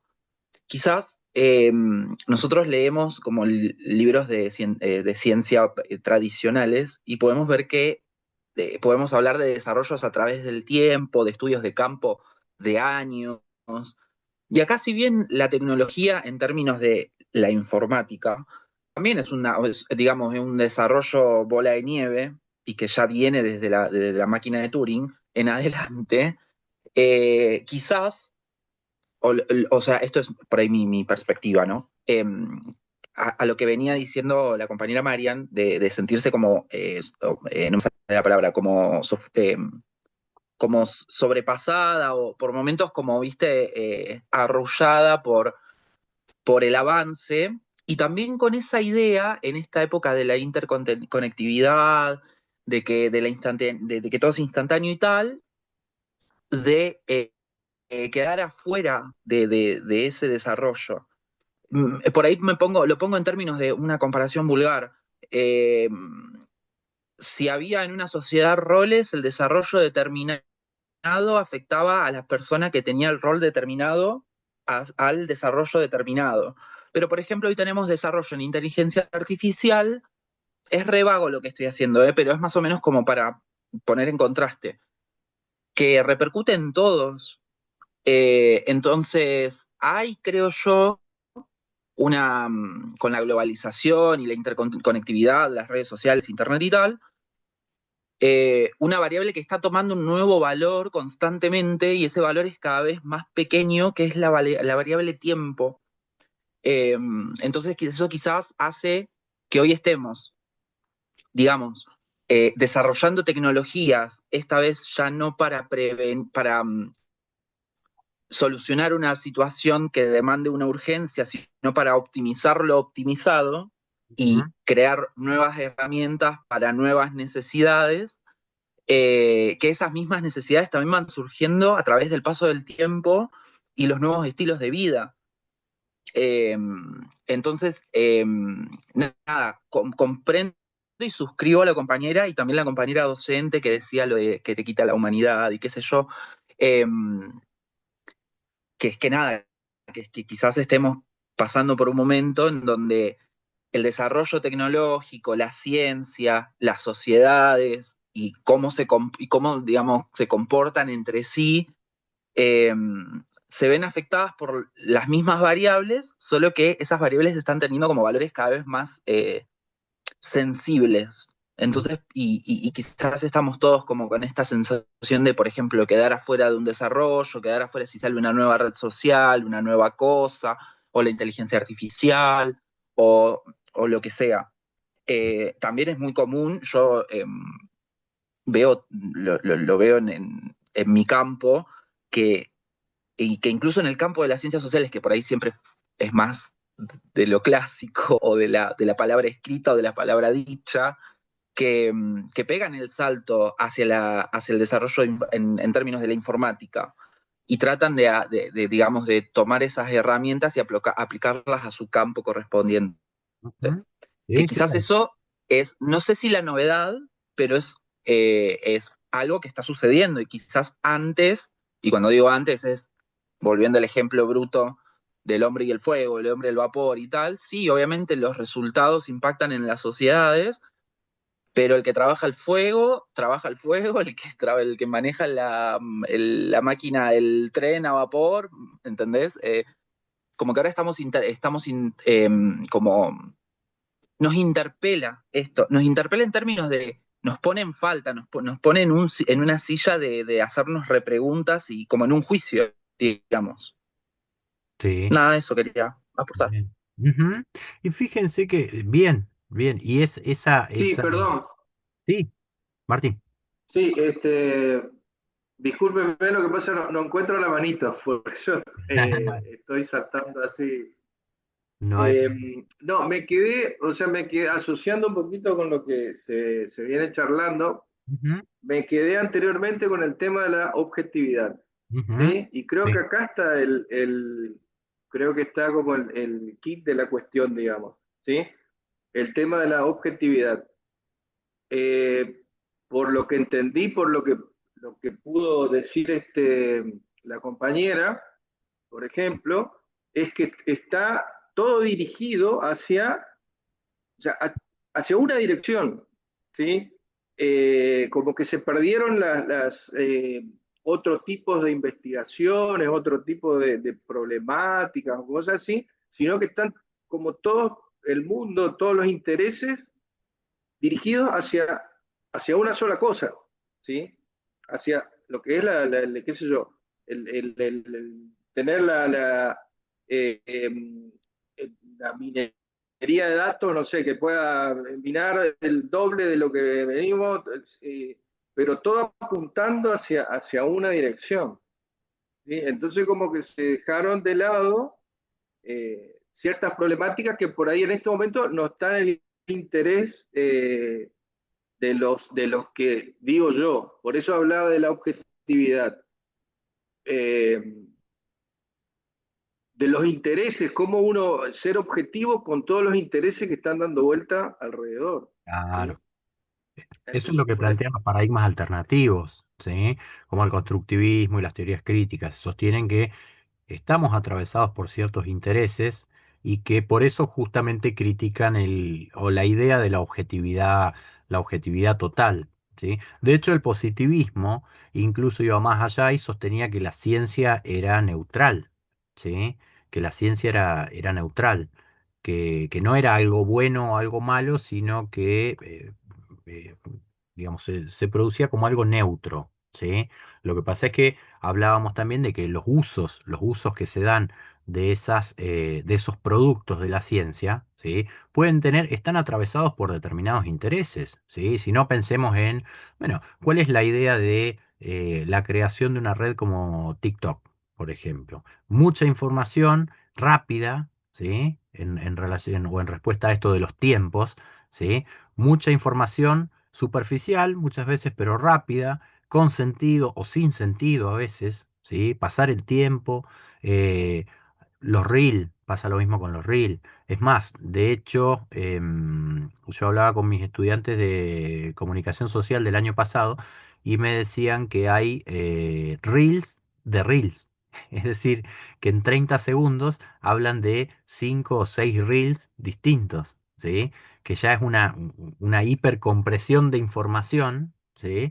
Y obviamente, Marian, te vas a sentir así, vas a sentir que te explota el cerebro porque vos decís, estamos en un mundo tecnologizado con mucha, mucha información dando vuelta. Anteriormente, nos costaba mucho conseguir información y ese era un problema, ¿sí? Ahora tenemos como demasiada información y el problema se despliega hacia otro lugar. En investigación, por ejemplo, se desplaza, no se despliega, se desplaza hacia, bueno, qué información es relevante para nuestra investigación y qué no, ¿sí? Qué información seleccionamos como importante y qué información no lo es, ¿sí? Entonces, en este sentido, lo que vamos a ir viendo también en la próxima unidad es que hay una interrelación entre la ciencia, la tecnología y la sociedad. ¿Sí? La ciencia produce tecnologías, esas tecnologías modifican las formas de hacer ciencia y todo eso tiene un impacto sobre la sociedad. Entonces en la sociedad se generan determinadas demandas que hacen que la ciencia trabaje nuevamente. ¿Sí? Recién mencionaban por ahí esto de no perderse de nada, ¿sí? De no, tenemos tantas cosas y tenemos una licenciatura en análisis y gestión de datos que tenemos que terminar y después vamos a tener una maestría en datos que también la tenemos que completar para saber un poco más ese no querer perdernos de nada, ¿sí? Teniendo tanta información, ha dado lugar, no sé, en psicología, por ejemplo, a nuevas expresiones entre los adolescentes, por ejemplo, ¿sí? Que es adolescentes y después se extendió a adultos también, ¿sí? Que es esto de el miedo a perderme de algo, ¿sí? E imagínense que habiendo tanta información disponible circulando, ¿sí? Empiezan a surgir nuevos, nuevos miedos, ¿sí? Nuevos miedos que requieren una investigación y requieren una solución, ¿sí? Entonces, muchas veces, y esos miedos son, o surgen, digamos, o se desarrollan gracias a también el desarrollo de nuevas plataformas, por ejemplo, ¿sí? De nuevas plataformas. Sí, Elisa. Sí, ponele ahora lo que está pasando, bueno, estoy en educación, te imaginarás que estoy con el tema de esto de mañana tiroteo y todo eso. Antes el adolescente tenía un grupo de pertenencia que quería estar, que eran 5 o 6 chicos o 20. Ahora eso está globalizado. Ujú. ¿Cómo lo solucionamos? Porque esta idea arrancó en Estados Unidos por perseguir, por idolatrar a los que entran a los colegios y matan, y ahora está globalizado. Antes, qué sé yo, cuando yo era chica, una película salía en Estados Unidos y a los 10 años llegaba acá. Claro, sí, sí, Y sí, sí. ahora llega tan rápido la información que no la podemos manejar porque no sabemos cómo hacer. Ujú. Sí, Y el sí, sí, chico reproduce, el sí, adolescente, es normal.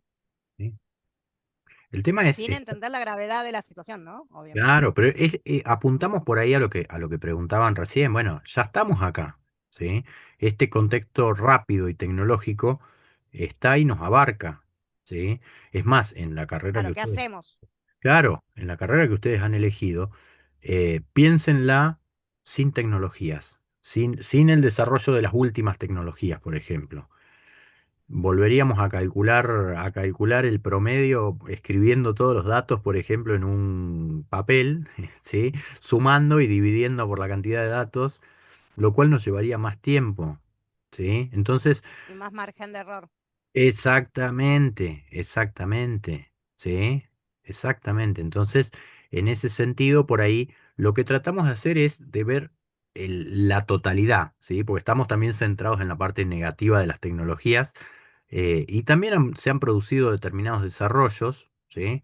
Entonces lo que tratamos de hacer no es posicionarnos por son buenas o son malas, sino nada, tratar de tener una mirada más integral de lo que han sido las tecnologías, su impacto en la sociedad, el desarrollo en la ciencia. Mario, no habías levantado la mano recién.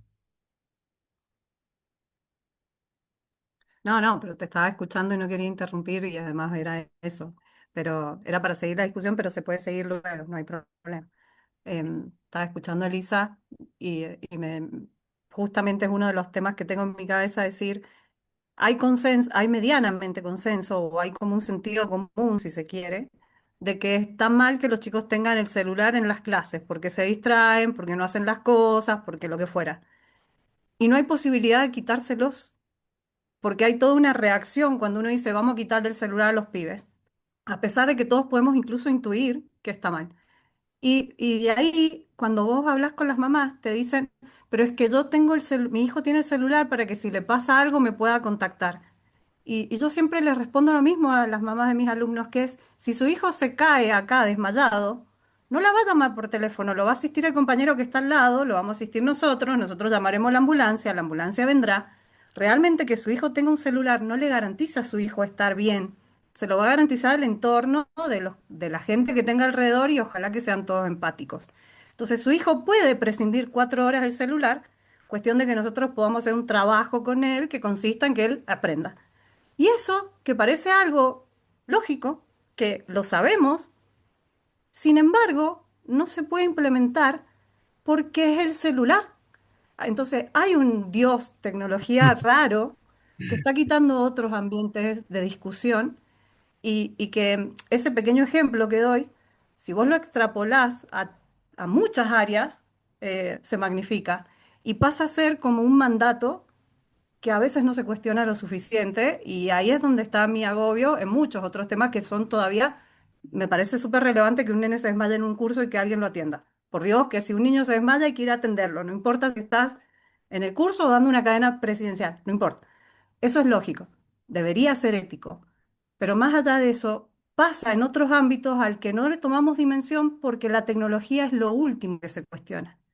Y Ujú, creo que No, esa es la parte bueno, ética que a mí por ahí me ahí pone va mal. lo que vos decís de la ética. Hoy un chico se desmaya, los compañeros lo primero que hacen es filmarlo,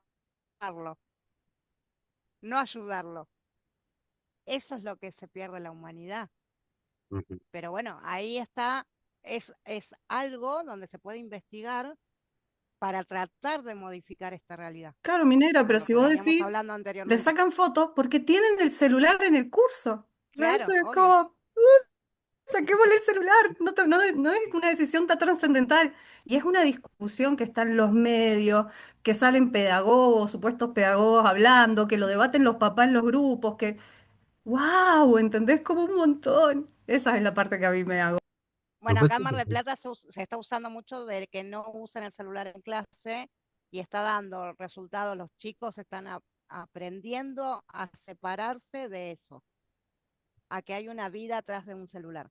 Ujú. Fíjense que De- se va regulando también, con lo que vos decís, Elisa, se va regulando también la tecnología, impacta sobre la sociedad, pues estamos en una sociedad digital y mal que mal, muchos de nosotros también estamos con el teléfono todo el tiempo, ¿sí? Y tenemos también comportamientos que antes no teníamos y que a partir de esos desarrollos surgen o se modifica la realidad. Y la realidad también se va autorregulando a partir de esto, a partir de las ideas de volver nuevamente a no tener el teléfono encima, por ejemplo. ¿Sí? Voy a contar algo anecdótico, por ahí es una pavada, pero no hace mucho, no sé, no me funcionaba el wifi, tampoco me funcionaba los datos.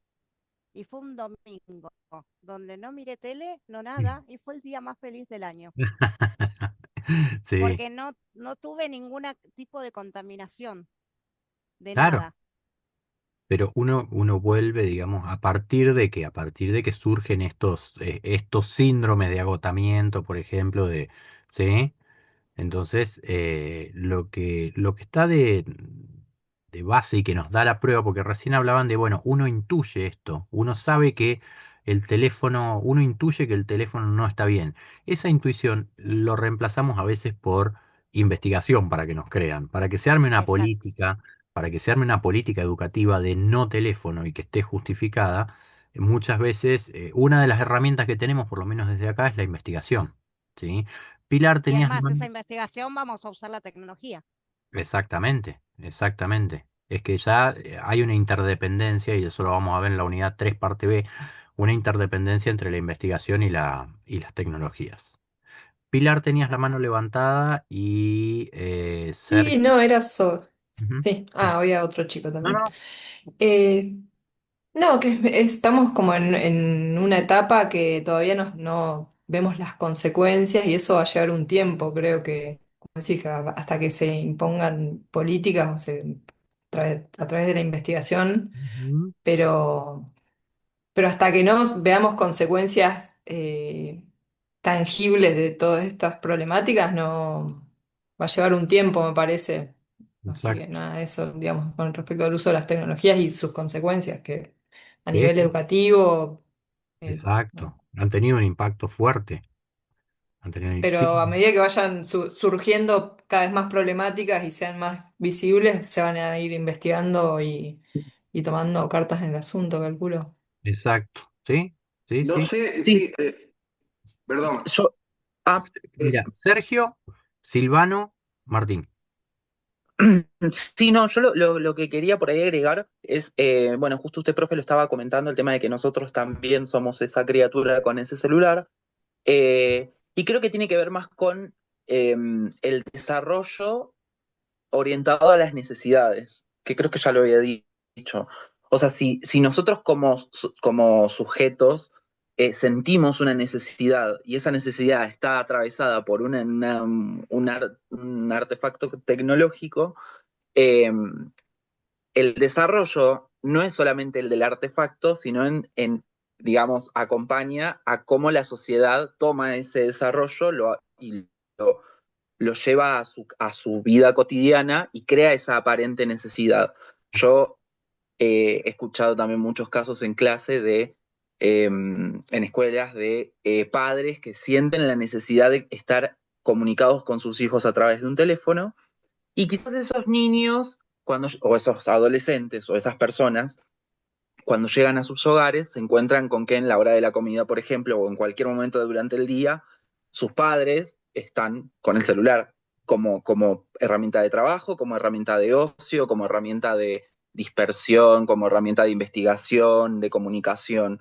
O sea, el, el desarrollo no es en sí, ok, creé el teléfono celular No, no, no, no. inteligente, El uso sino, que... sino también como todo el impacto social que tiene el desarrollo y cómo también los mismos desarrolladores, entre comillas, digo, crean la necesidad de, de este uso. Ujú. Entonces por ahí uno piensa, ok, lo que hablamos ya una de las clases anteriores de la legislación o de la ética, que también lo vamos a ver quizás más adelante, eh, que eso también, digamos, acompaña como que todas las cosas que estamos viendo acompañan, Claro. están como encadenaditas. Cuando Eh, nosotros vemos un... pero es muy difícil por ahí cuando lo ponen en términos de los nenes no quieren dejar el celular o los nenes están deshumanizados, eh, cuando en realidad que somos las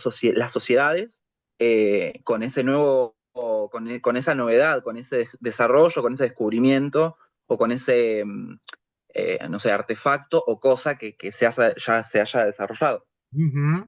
Sí, sí, sí. Vamos a ver también que de la mano de... ahí estoy con vos, Silvano, y después Martín. Nos quedan los últimos minutos, pero vamos a ver que de la mano de los cambios, digamos, de la mano de los desarrollos tecnológicos vienen los cambios, las modificaciones en la forma de hacer ciencia, los cambios en la sociedad, y entre los cambios en la sociedad justamente está cuando la sociedad cambia y algo se modifica, ¿sí? Surgen también a veces nuevas instituciones, ¿sí? Nuevas instituciones, nuevas, no sé, secretarías de gobierno, por ejemplo, lugares para protección de determinados derechos, ¿sí? Entonces, hay un impacto fuerte y no es solamente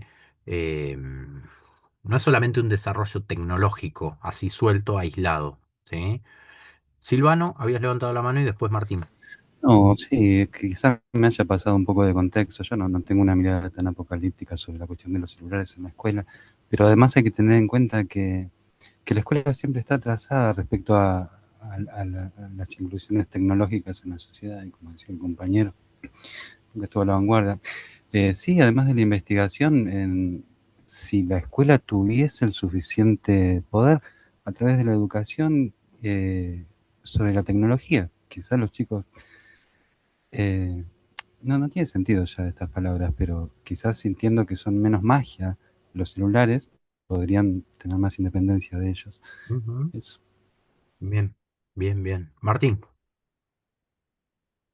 Sí, nada, me quedé pensando nada más en el tema de la problemática con los celulares, eh, y pensando, qué sé yo, que en realidad creo que por ahí el mayor obstáculo es la sociedad que tenemos actualmente. Eh, Porque, o sea, tengo ejemplos así, como diría alguien, tengo un papá amigo que, por ejemplo, que, bueno, se le planteó el tema de que los chicos no usen o que sus hijos no usen el celular en la escuela. El tema no era el problema de simplemente de dejar el celular, sino que después todo el bolonqui que iba a tener este papá con el chico, aguantándole, diciéndole que no puede usar el celular, que etcétera, etcétera, y no saber cómo encarar esa situación. Es decir, por ahí los padres están de acuerdo, pero por ahí no saben cómo encarar que el hijo le venga con esos cuestionamientos. Bien, Sí, eso nada más por ahí que quedé en Voy bien. a, eso. digo lo último, Gracias. ya no molesto más. La escuela siempre hace lo que el papá no puede o la familia no puede. A nosotros nos dicen, ay, ojalá se lo puedan sacar porque yo no puedo. Entonces vuelcan en la escuela lo que las familias no pueden lograr. Ujú. Eso es normal, Y hay un desarrollo, lamentablemente. aparte hay un desarrollo de las relaciones, ¿sí? Ahí estoy con vos, Silvano, y ya con Silvano cerramos. Hay un desarrollo de las relaciones, ¿sí?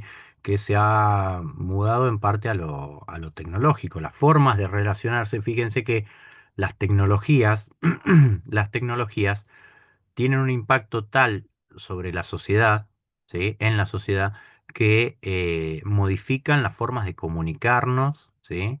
Modifican las formas de comunicarnos y crean nuevos lenguajes como, por ejemplo, no sé, los emojis, ¿sí? Que es una forma de comunicación, ¿sí? Que hasta hace un tiempo no existía, ¿sí? Y sin embargo estamos todos adaptados, digamos, en mayor o menor medida, a estos nuevos símbolos que permiten, que permiten la comunicación, ¿sí?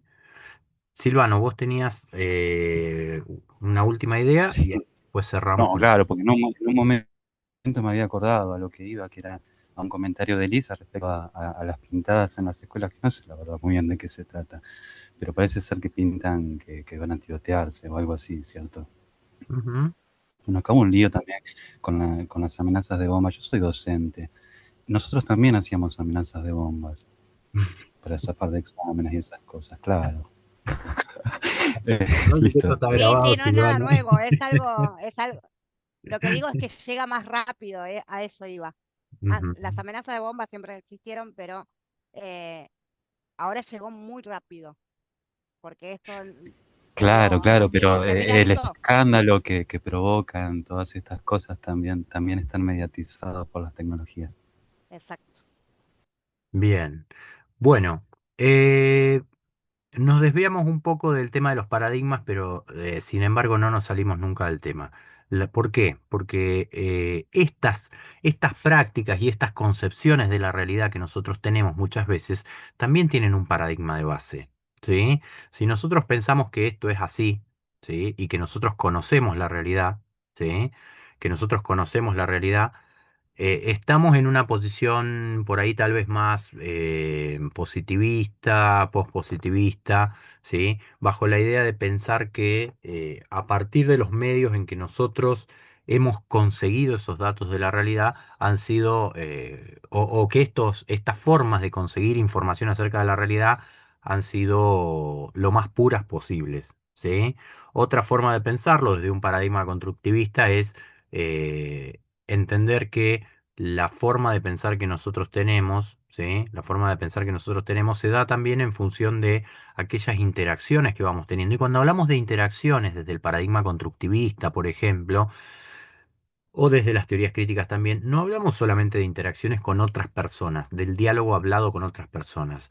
Los medios que nosotros miramos, los medios que nosotros consultamos, las formas en que nosotros nos informamos, también constituyen interacciones, ¿sí? Y ahí las interacciones pueden ser muy variadas. Nosotros estábamos acostumbrados, no sé, digo nosotros, más o menos los que tienen, los que pueden llegar a tener mi edad o por ahí cercanos, a informarnos, por ejemplo, de una determinada manera a través de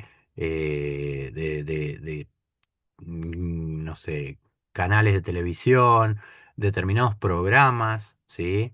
Programas, noticieros, las formas de comunicarse, las formas de informarse actualmente, ¿sí? Pueden ser muy, muy variadas. Mucha gente se informa a través de Twitter, a través de Instagram, ¿sí? Entonces, las formas de comunicarnos, pero comunicarnos, perdón, pero también las formas de informarnos han cambiado, se han modificado, ¿sí?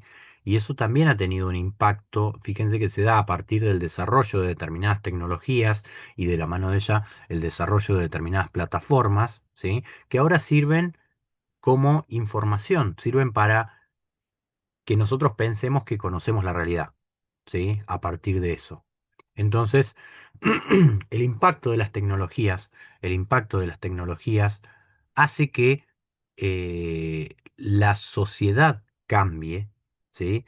Y que a partir de esos cambios surgen nuevas demandas, ¿sí? Surgen nuevas demandas. Esto de, bueno, cómo manejamos estas amenazas en las escuelas, por ejemplo, vienen de la mano de la tecnología y de la mano de poder acceder a determinada información y viralizar, por ejemplo, algo, ¿sí? Viralizar algo como un reto o como una amenaza real, ¿sí? Uno puede tener sus opiniones de, bueno, si esto es cierto o no, o esto es solamente un reto, es un juego, puede tener diferentes opiniones, pero sí amerita siempre un análisis y lo que nosotros tenemos que ver siempre cuando vamos a abordar una investigación, cuando tenemos un conjunto de datos para analizar, ¿sí? Es cuál es la mirada que nosotros tenemos acerca de esa información, cuál es la mirada previa que nosotros tenemos. ¿Por qué? Porque si nosotros abordamos esa información desde, eh, desde una mirada sesgada, por ejemplo, las conclusiones que nosotros podamos sacar posiblemente puedan estar bastante sesgadas también. ¿Sí?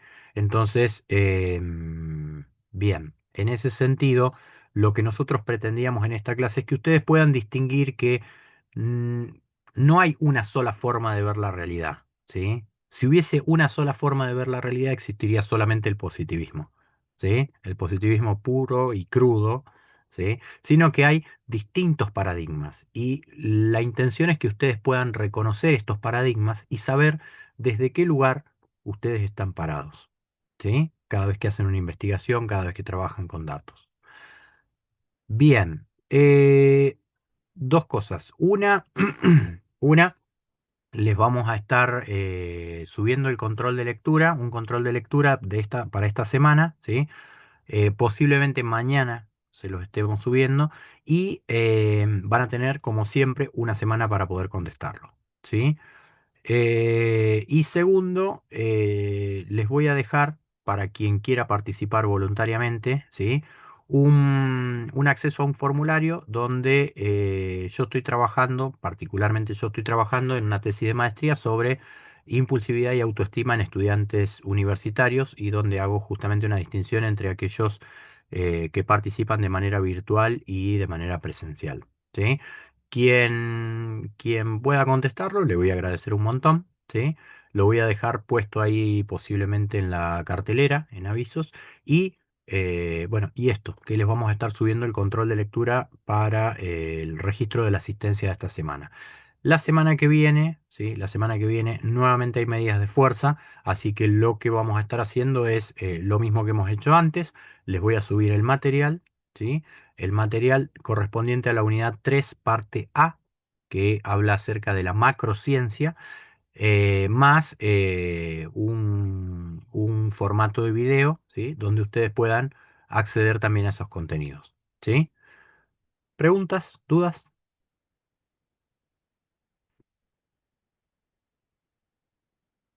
No, por mi parte, gracias a todos por el No, feedback y por la interacción. Estuvo muy,